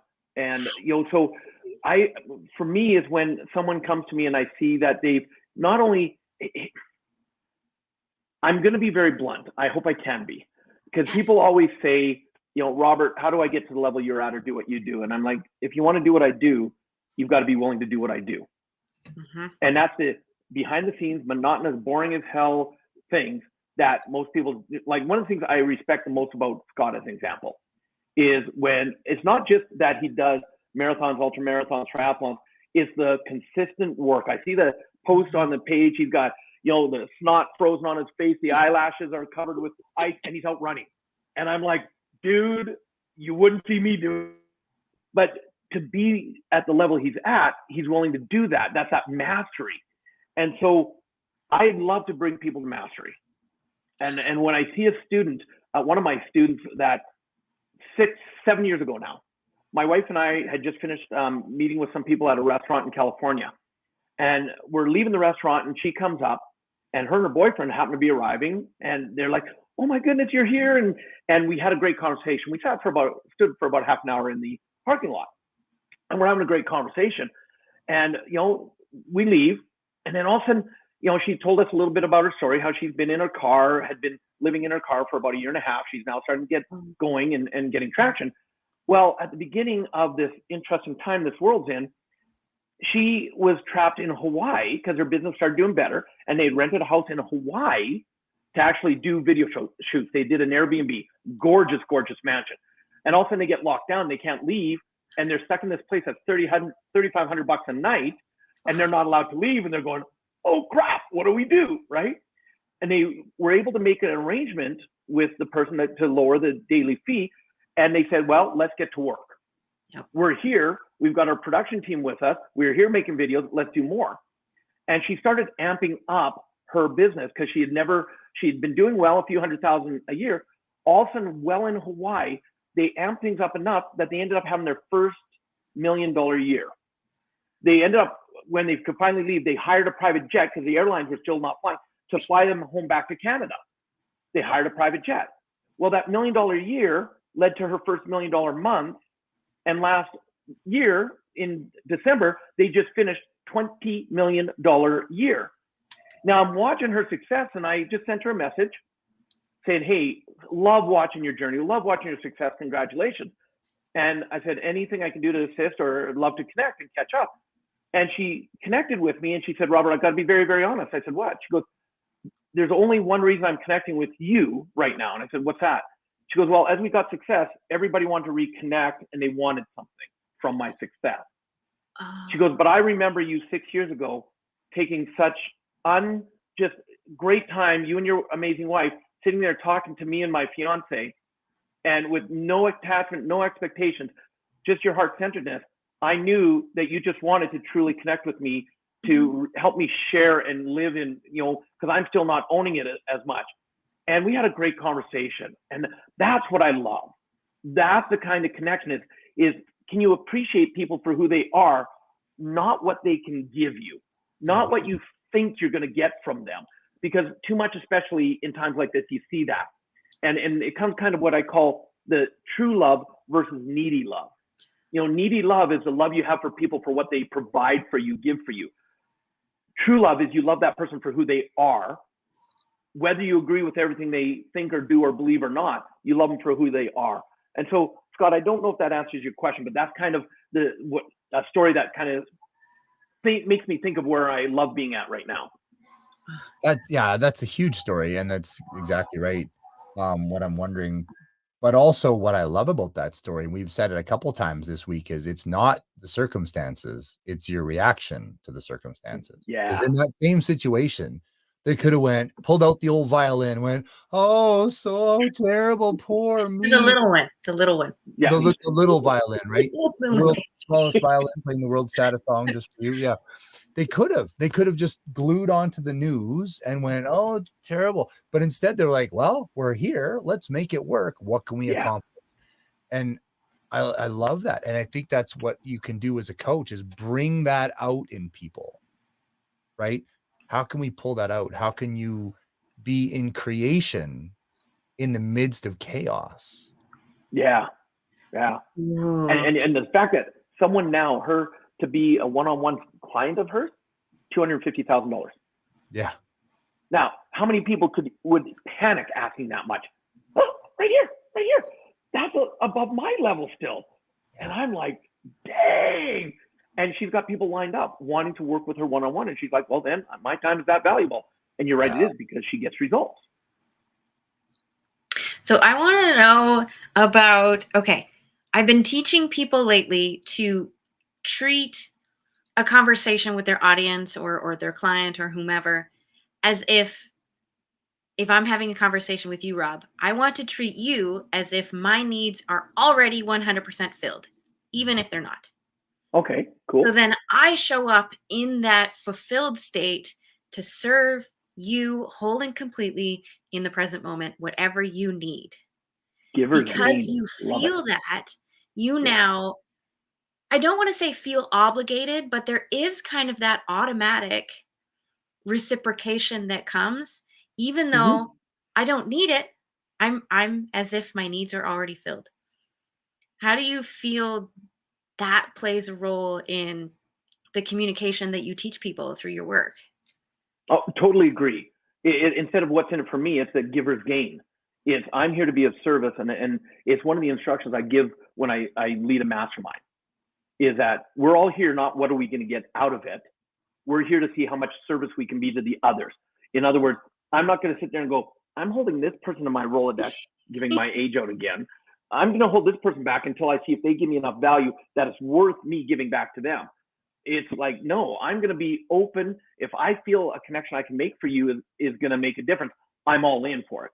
So I love that kind of a concept. So you and I are right. Like, oh, I felt it right from the beginning. What do you say to those people who are stuck on that other side, though, of I only want to talk to you if you can fill some sort of need for me? Then respectfully, I can't talk right now then, because I'm all about the win-win. It's got to be. Now, I can work with them on the sense of, let's actually dive into why you feel that way, where that's coming from, because let's get those blockages. But I'm very upfront with people. I can't, I choose not to, and I'm going to watch my words wisely. I choose not to expend energy on people that are not going to make adjustments or aren't open, because that's not a great use of my time, and it's a drain. As both of you would realize, when you're working with people, you put a lot of energy into it. And I found nothing, I call it energy suckers. The people that are just there to suck the energy out of you, and they tend to know when you're at your lowest.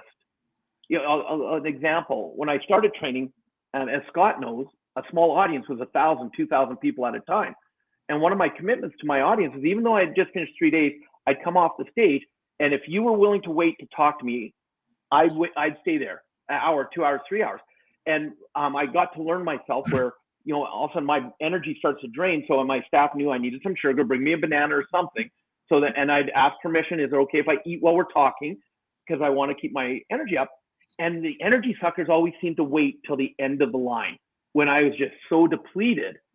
And I actually had to learn to allow my staff to be the bad guys and gals and come in and go, Robert, we need to take you away, because they'd watch me. Because to me, being the person I am, I would just keep giving. And those energy suckers, I didn't realize how much they were really draining me. And so I'm now aware of it, that if I'm working with someone that I just sense are an energy sucker, I have to, and I don't be disrespectful about it. I just say, look, this conversation needs to end. I'm not in the right space for it. I'm not going to blame them. I'm not going to put it on. I'm not in the right space. And I'd have no attachment to whether they get it or not, because some people get upset, but I have no control over that, nor do I want control over that. I just have to speak my truth where I'm at and speak it with compassion. That's the other thing. Be willing to speak your truth with that compassion, so that people know that you're not just being, right? It's like, look, in my opinion, the way your energy is right now does not work for me. So I have to remove myself from it. And that's, as a coach, that's hard. That's really hard to do, because it's easy to say. I mean, I've had that myself with, with training clients and stuff, where they're almost looking for evidence that it doesn't work. A lot. And so as much as I convince myself this is a kind of person that could really benefit from my help, the fact is I'm pouring my energy into a vacuum, because it doesn't matter how much I pour in, they're looking for validation that it won't work. That's right. And ultimately they'll succeed and I'm just empty. And it's really hard to excuse yourself from that relationship, I find. Yep. Because I love to help. I will give and give and give and give. And it's hard sometimes to let that go, but you have to. Yeah. And Scott, knowing you, a recommendation I have for you is I would love to see you more go into a mentor's role than a coach's role. And the reason I say that, and I can only give my perspective of what I see as a difference. See, you as a coach is about guiding, asking questions, find out what they want, helping them get there. And that, and when people aren't, they're looking for that reason why it won't work, that's where it gets draining. Where the mentor's role is someone who's accomplished something that you want to accomplish. And so when I have a mentoring student, one of our agreements right off the bat, you're paying for a year up front, and it's not cheap, but here's the rule. I'm going to share with you what needs to be done. And when I give you an action step or a task, the agreement is you cannot contact me until you've done the action. So some of my students, I don't hear from them for 3 months, even though they paid a lot of money up front, because I'm not going to sit there and coddle and try to drag and convince them why it'll work. I'm like, if you want to get to where I'm at. So as an example, one of my mentoring students, I said, I want you to get onto something called Podmatch, and I want you to book in to at least 30 different podcasts. So you get used to saying your message again and again and again. And he's like, well, I said, look, in 5 months, I did 167. I'm not asking you to do something I'm not going to do. Just like you, Scott. If you just sit there and say, okay, I need you to strengthen your swimming. So before we meet again, here's your task. And then you go hands off, because you have no control whether they do it or not, or how long it takes. And so that's why I charge them all up front. And I'm very clear on the context of it. So for what I see, because of how amazing you are, Scott, stepping into more of a mentor role, I believe you'll finally start charging what you're worth. Because boy, you don't right now. If people knew how much they should be paying you, damn, because of the results you get, because of your life experience. It's not what you think. It's like one of my mentors says, T. Harbecker. He says, business, basic business, solving problems for people at a profit.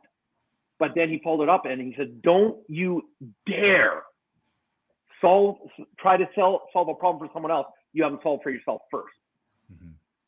So because of your experience, you as a mentor, you would be in high demand. That's just my opinion. No, and well, thank you. and I'm still living in my $97 a month self-worth piece. So it's interesting. Well, remember, your greatest fear up here is what you're going to manifest. Yeah. Why would people pay 97? And then they're going, oh, why would I pay 97? Yeah. But with you, own it with confidence that, look, hey, to mentor with me for a year, here's what I do for people, 25 grand up front. Mhm. I might break it into 2 payments if you need a little time, because now only the people who are serious and those affluent clients are the people who want what you have. They're going to be jumping at the chance to work with you, plain and simple. But you have to solve it here first. And I'm going through the same journey. So you know that, Scott, you and I have conversations. We both go through the same crap. This isn't something new to us. It's the struggle. It's the struggle I have. And it's the struggle I think a lot of people have, that whole charging what you're worth thing. I mean, it's. Well, as soon as we're done this call, I'm going to hop in my car, come out and kick you in the butt. There you go. That's the same story that plays in many entrepreneurs I've met is they start out and they're like, I want to help the people just like I was a couple years ago when I couldn't afford to do anything. Yes. They don't have anybody to help them. And I got stuck there too. Oh my God, I got stuck there for years. But now I'm starting to understand the other side of it. When I can work with a few of those higher paying clients that can afford me at my worth, I can then, as they say, pour from the extra in my cup, the overflow. That overflow, I can now create something special within an affordable range for those people who cannot afford to have me one-on-one. Or even free as a give back. Absolutely. Even free. I do have a Because sponsorship. you've taken care of yourself. Sorry, say that again. Oh, I do have a sponsorship slot for my coaching. I've decided that's just what I'm going to put in. I want to find that one person who is going to claw their way up to the top no matter what. And if they prove to me that they're going to do it anyway, then I want to be like the universe and just swoop in and be like, hey, you should come over here. I will help you because I see that in you and I watch you doing it. And that's another big lesson for coaches and even business people. The unfortunate fact, you want to help as many people as you can, but the moment you give something for free, not many people appreciate it or will take action with it. No. You have to have that, whether it's a time commitment, a money commitment, or both commitment. They have to have skin in the game, or else their mind goes, like Scott was saying, why won't this work? I'm going to now look for every reason why this doesn't work. And so and we've proven it again and again. I can do when we used to do the live events, BC, before COVID, you could have 2,000 people registered for a free event and 300 would actually show up in the room. Yeah. Like astounding statistics. And it was always, and I would call it, and I'd sit there and I'd say, how many of you noticed that there was only enough seats for 200 people in this room? Yeah. Would you like to know? And I'll give them the exact numbers of how many people registered and said they were going to be there. And I said, but you're the ones that showed up. Does it look like our room could hold 2,000 people? Nope. Because we know how people's minds work. And I really acknowledge them for the showing up. It's something that Scott and I learned right off early. 80% of success is just showing up. And it's so true. So I will give all my effort and energy to the people who show up mentally, emotionally, spiritually, and physically ready to absorb. No matter what level they're at, I know we can help them go to another level as long as they're open to it. Yeah. I will put a caveat to that the sponsorship slot is only open when every time I get a client, I take a certain percentage and put it in like a pool. Yep. And then once that pool is enough to cover a sponsorship client, that is the only time it's open. Yeah. And because you can't control, like I was doing, if you guys want to learn where the world's at right now, get onto some of the events that are being done out of India. The partner I work with there, they have done a total switch to where they've gone from only live events to doing 300 plus virtual events a year. And I love being on them because, they asked me to do a 22-minute talk about a month and a half ago. And there's no selling. At the end, though, the host comes on and says, if you'd like to, Robert's going to do an hour and a half complimentary session. And for my session alone, I had 5,000 people on for my section. And before and after, I stayed on to watch comments because I'm always fascinated. I'm watching the comments where people are going, oh, this material, that person was amazing, blah, blah, blah, blah. And then I'm watching the comments of people going, well, if their information's so good and they're so rich, why don't they just give us all access? Why are they charging us? And it's so neat to see the difference between how people's mindsets are. And I observed the reason I do it is because I watch my mind go through those kind of things. Mm-hmm. And so by seeing it in others, I go, where have I done it and gone into that negativity? So, because I'm always learning. Probably my biggest thing for me is introspection, working on me, because I will never quit learning. And I choose not to go back to the person I used to be, because I look back and I go, who was that person? When it was about being a victim, about, this only happens for rich people or lucky people. Mm-hmm. I choose to create my destiny with people like you do. Mm-hmm. And I don't know if this is the conversation we were meant to have, but I'm having It fun. is. Do you know why it's the conversation we're meant to have? Because we're having it. Yeah. That's amazing. There's so much richness here. And, I wonder about people online watching and that whole undercharging, undervaluing thing. Like, to me, that's such a major quagmire, because there's that fear around it. So, just using myself, for example, because I know myself best. If I started charging more for what I do, like my 21-day program is $97. So what if I started charging $297? My fear is that I would go from 20 to 40 people a month to... Love your sound effects. So great, I'm charging $297, but I have 0 clients. Like, that's not cool either, but that's my fear. And the fact is, I might have 60 clients because like, $297, it must be valuable, versus $97. So it's $100. How good can it be?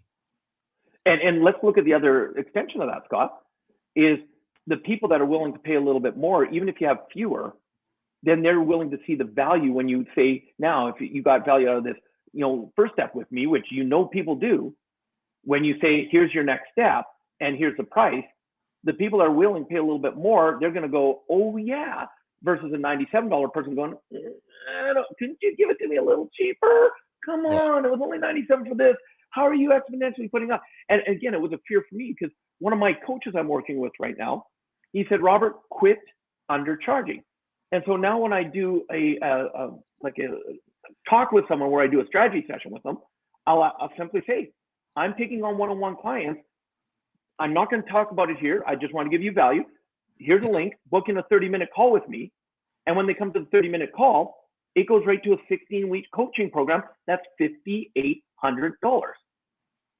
And I have to mentally prepare myself before I get on the call to go, you're worth it. You're worth it. You know the results you get. And all of a sudden, why do I act surprised when someone goes, I'm in? I'm just like, what?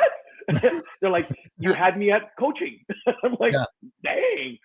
And so it's the work with ourselves. And that's why Scott and I think have stayed friends for so long, is because we are not only aerodynamic like each other, but we reflect the self-doubt, the beliefs, all that. I look at his accomplishments and I go, damn. And he looks at him and goes, yeah, but. Yeah. And I know I do the same thing, right? We all. But I look at your accomplishments and go, damn, Rob, how did you do all that? You're a miracle. And I like can't to do think of them as gaming.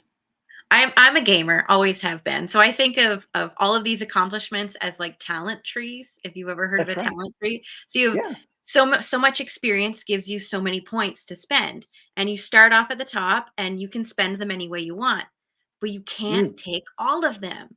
That's right. So you've put all your experience points, Scotty, into like the fitness world. Whereas Rob has put all of his experience points into the training and the business development side of things. And I've put my points in some other areas, like the speaking and the storytelling, the emotional healing behind speaking on a stage. Yeah. Like, I love that.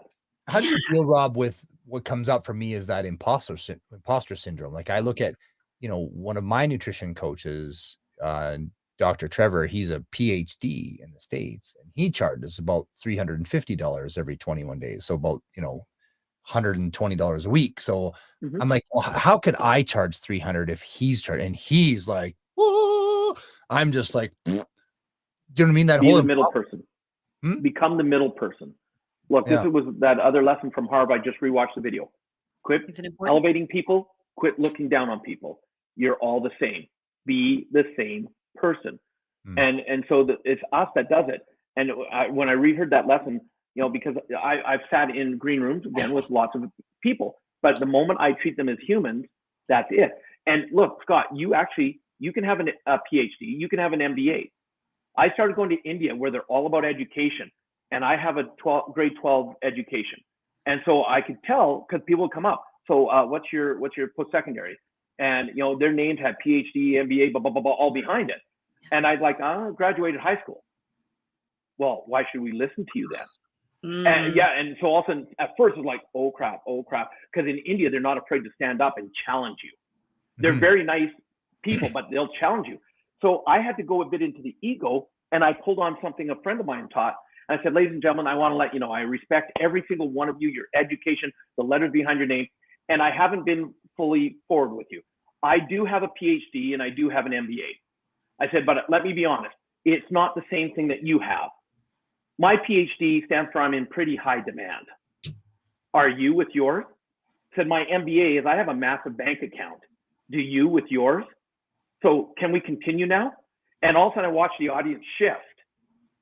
And I said, look, I've done over $100 million in sales from the stage over my 20 years of training. I've personally trained over 500,000 people. I know what works.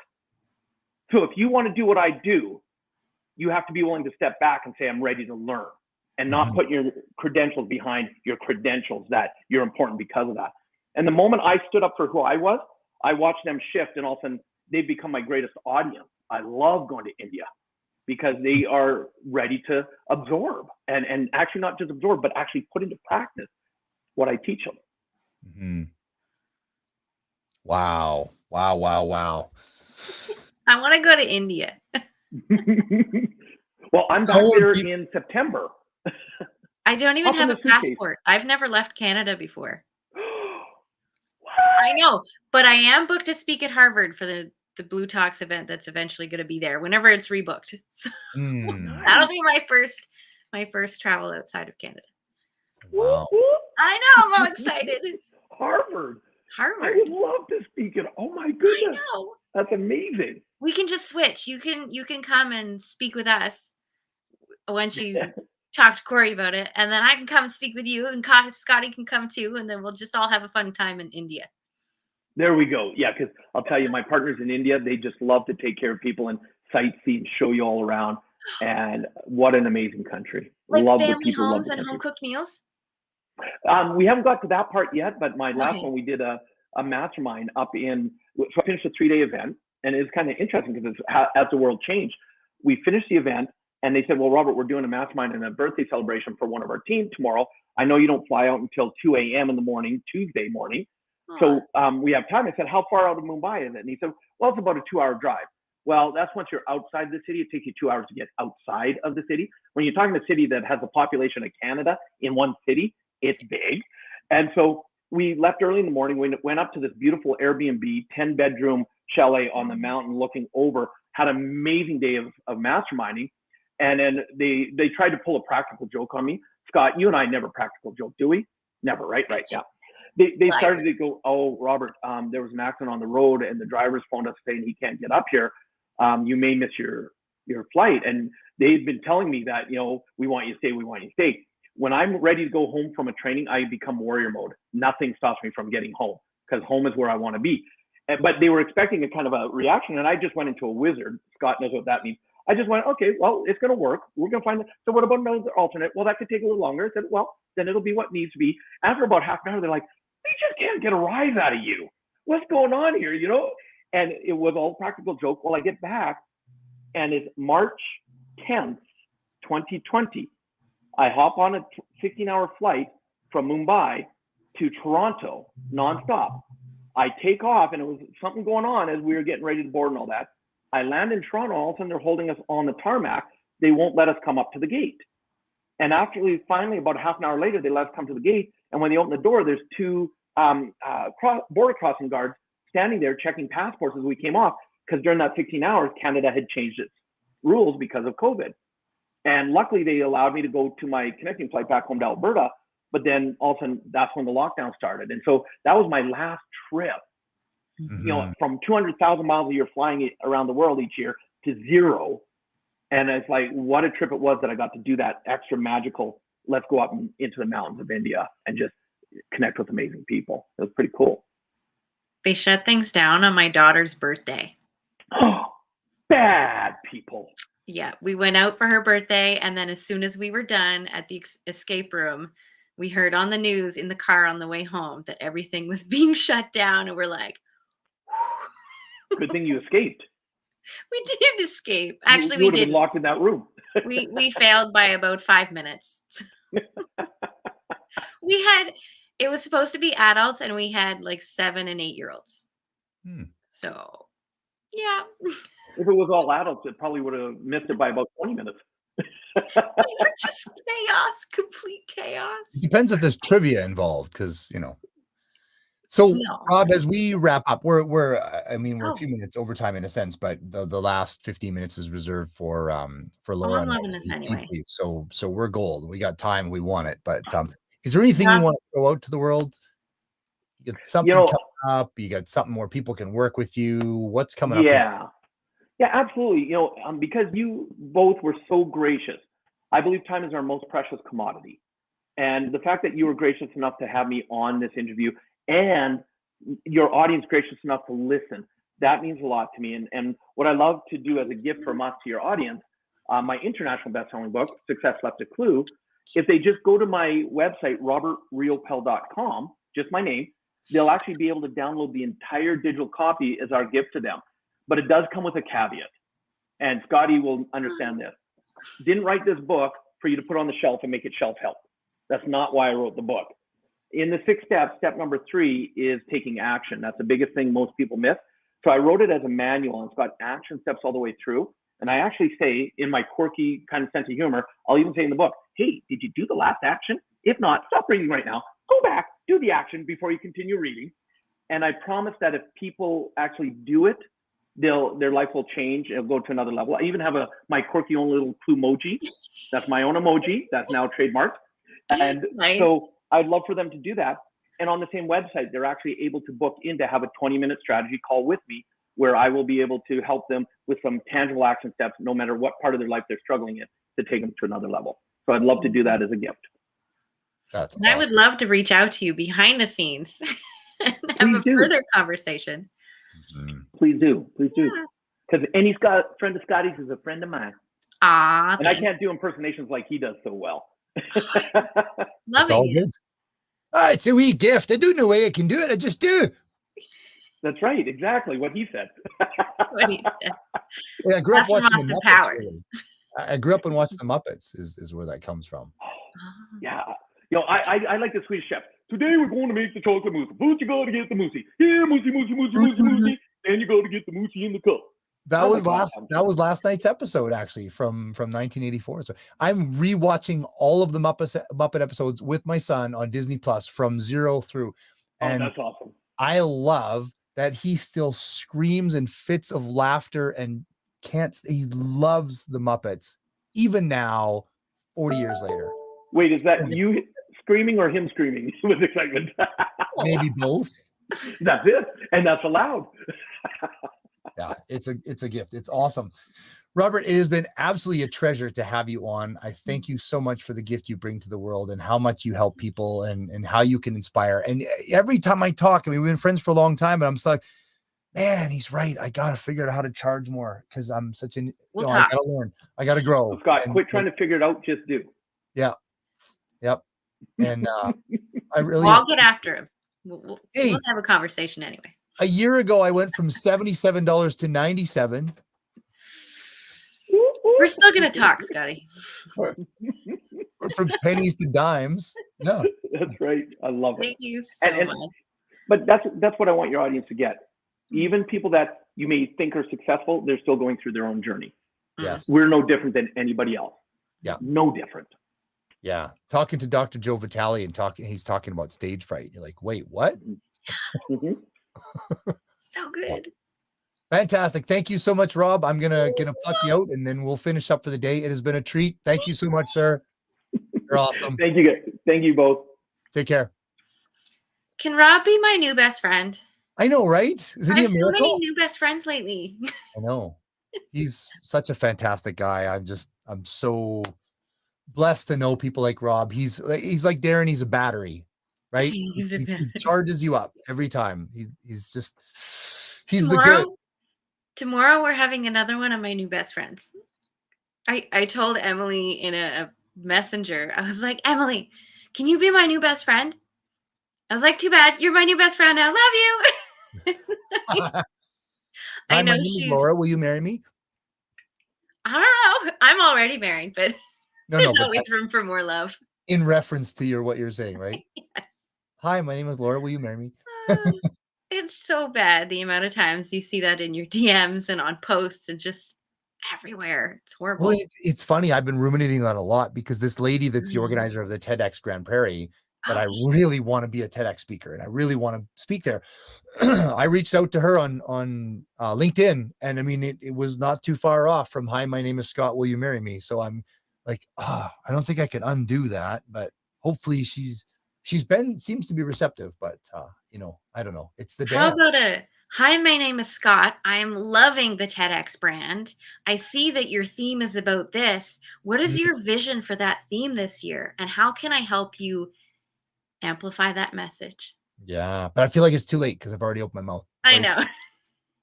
I've already proposed. I can't back off. You already proposed. Well, she didn't say no right away. Right. Which is better than half of the proposals out there. So you're saying there's a chance? There is a chance. There's definitely a chance. Lots awesome. of LOLs. I love it. So tomorrow we have, if I'm correct, Steve Warner and Emily Harrison and Ellie. And I have Eli. It's Eli. Eli, sorry. Yeah. And Fung Chua. Fung Chua is one of my connections. He's a phenomenal podcast interviewer. Really, really good at what he does. And do we have an open spot tomorrow, or is it filled up? I'm pretty sure it's filled. I didn't write it in the spreadsheet. Yeah. Spreadsheets. Oh my God. Yeah, it's all good. Organized. One more day of this amazing energy. It's exciting. So I want to scroll back and I want to just reiterate all of the people that we've had. So on day one, if you haven't watched every single day of this, we have had amazing people tell their stories. And it's not just about their stories. As they tell their stories and experiences, you can see how they have personalized podcasting, personalized influencing and writing and authoring and speaking and all of this stuff that we talk about in amplifying your message. So when you go back and you listen again, there's going to be stuff that you hear now on all of those nuances of how to amplify your message. We didn't just come out and say, speaking and write this book and make sure you're #1 bestseller. You can do it many different ways. Yeah. Many different. So day one, we had Patrick Verano and Charmaine Hammond, and of course, you and I as the new co-host to this, and ending the day with Ethel Rucker. So we had lots of discussion about love and HR and relationships and just our trauma stories and lots of bike accidents. Yes. Yeah. On day two, we started the day with Kelly Filardo and then was blessed to have such wonderful feedback from Dr. Joe Vitale, which my heart is full. Yeah. And then Amy, yes. Amy Novotny, I can't wait to see what comes out of that for you, both you and your son. Yeah. Oh, and who was it? Mickey James. Yep.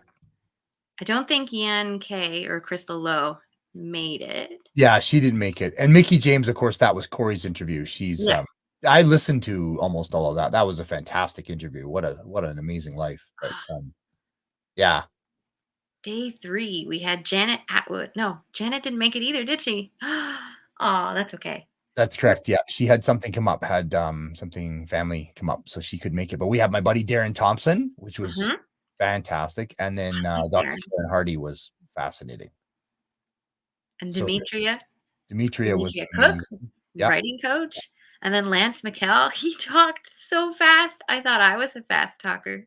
Yeah, he was game on too. Like he just pulling quotes out of everywhere, and he was just like he was he was firing on all cylinders. Yeah. Definitely. Yeah. And then today, what Yeah. a day today. Starting off with Julia Langley for singing for speakers. Yes. So it's not about singing, it's Right. about your voice and communication. She just happens to be a singer, helps singers, but is focusing on the speakers. Yes. So loving that. And then followed by Anthony Fresina with his idea Yes. of Idea. inclusion, diversity, equity, and access. Yes. So make sure you go back and watch those. And then Claudia Wells was here with Corey doing their interview for his not so secret yet secret project that hopefully we'll hear about soon. Yes. And then Rosalyn Fung, who always gives internet issues. Yeah. Like, my internet was fine for hours until Ross came on. I know it was flawless through Rob. Yeah, just she's got so much energy that it scrambles the internet, which is phenomenal. Yeah. Oh, and then Rob, is it Real Pal? Is that Real how? Pal, Okay. Yeah. I love him. He's totally my new best friend. He doesn't know it yet, unless you're still watching. Yeah, Rob's amazing. It's been fun to watch his growth. It's just so fantastic. You know, like you said, I had the just joy of being working that course that day when he was an attendee, and just watch him he's just skyrocketed. I look up to him so big. It's awesome. Yeah. So it was really good. Random Facebook user says it was a blessing being on your show. So somebody from today. It says, thank you so much for all you do, heart. Yeah. Heart. That's awesome. Yay. And then that could have been Rob. Who knows? I don't know. Rounding it up. And then tomorrow, another big day. I'm really excited. This has been a lot of fun. And yeah, it's been a real treat to be on here with you. And I love how we get to play off each other. It's awesome. I do. I was like, you need to just come meet my mom. I was thinking about this for Rob. He was saying that he was thinking about coming to Halifax, and I had asked him about the family homes and family homemade meals. Yeah. If he comes to Halifax and we have a chance to travel around Nova Scotia, I will take him to my mom's. Nice. And my mom will cook him stuff. And I can even, if he wants, take him to Cape Breton, where I have a bunch of family. I think we had mentioned this earlier this week, where their doors are generally unlocked. The TV's on for the dog. Like, there's baked goods on the table. Yeah, absolutely. I remember my wife and I, when she bought a hybrid car back in 2003, a gas electric car, Honda Civic Hybrid. And we decided to take 5 weeks off, because at the time my gym was running pretty great and my assistant manager was awesome, so I could leave for a period of time. So we drove across the country. We drove to Newfoundland and back. And it was really phenomenal to drive across the country and experience the size of Canada, which was massive.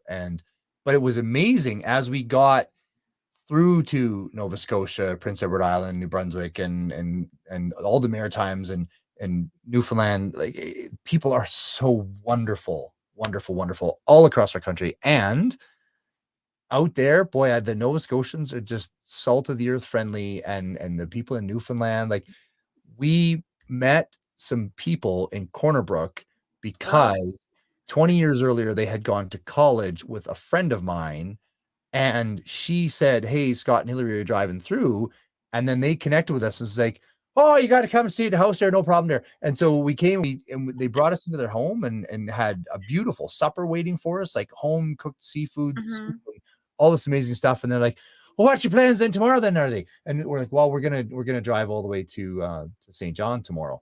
"Oh, I don't do that. That's a terrible idea." And we're like, "Well, why?" He's like, "Well, it's gonna take you all day. There's nothing but moose out there anyway. Just stay around here, look at Conbrook, and you're just gonna turn around and come back anyway." And so poor Newfoundlander's like, "God, that guy's accent sucks." But for a Western Canadian, it's probably not bad. But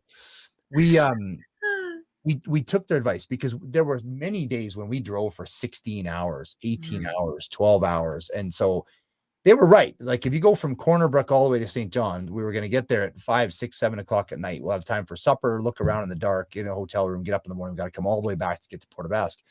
And they're like, "Why don't you just stay here?" So we did. And we woke up in the morning. They were gone to work. We were just in their house, And there was a little note. Here's breakfast. Make yourself to home, whatever you need. And we recommend Grosmore National Park. Here's how you get there. And so we just had a nice little breakfast, and we went to Grosmore National Park. We saw a blue lobster, and we took an Eyes to Buy the Boat tour, and we learned about all these different things. We just had an absolute hoot. Came back, had a nice meal with them that night, and then the next morning we drove out to the Port Basque Ferry, and it just was the most lovely. And again, another example, we pulled into a gas station because my wife had to go to the bathroom. We didn't need gas. We had to go to the bathroom. And we're like, do you have a bathroom? Like, oh, sure, buddy. No problem there, buddy. So we came in through the gas station, attached to their house, through the living room, through the dining room where they were all sitting around playing a board game, and to the bathroom. And I sat at the dining room area and chatted with these people for 10, 15 minutes. And my wife just used their private house bathroom, and then we continued on the ferry. But I love that. Travel is amazing because people are wonderful. People are wonderful. Yeah. Thank you, everyone, for being here with us on all of the different social media accounts. I want to remind you to follow the people that you resonated with, subscribe, comment on their posts, like their posts, get involved in their world. Yeah. So thank you so much. Thank being you. my co-host. And I will see you tomorrow. More fun, more games, and more stories. I will click to end the broadcast. This has been fantastic. Thanks, everybody. Have an amazing day, and we'll see you tomorrow. Bye.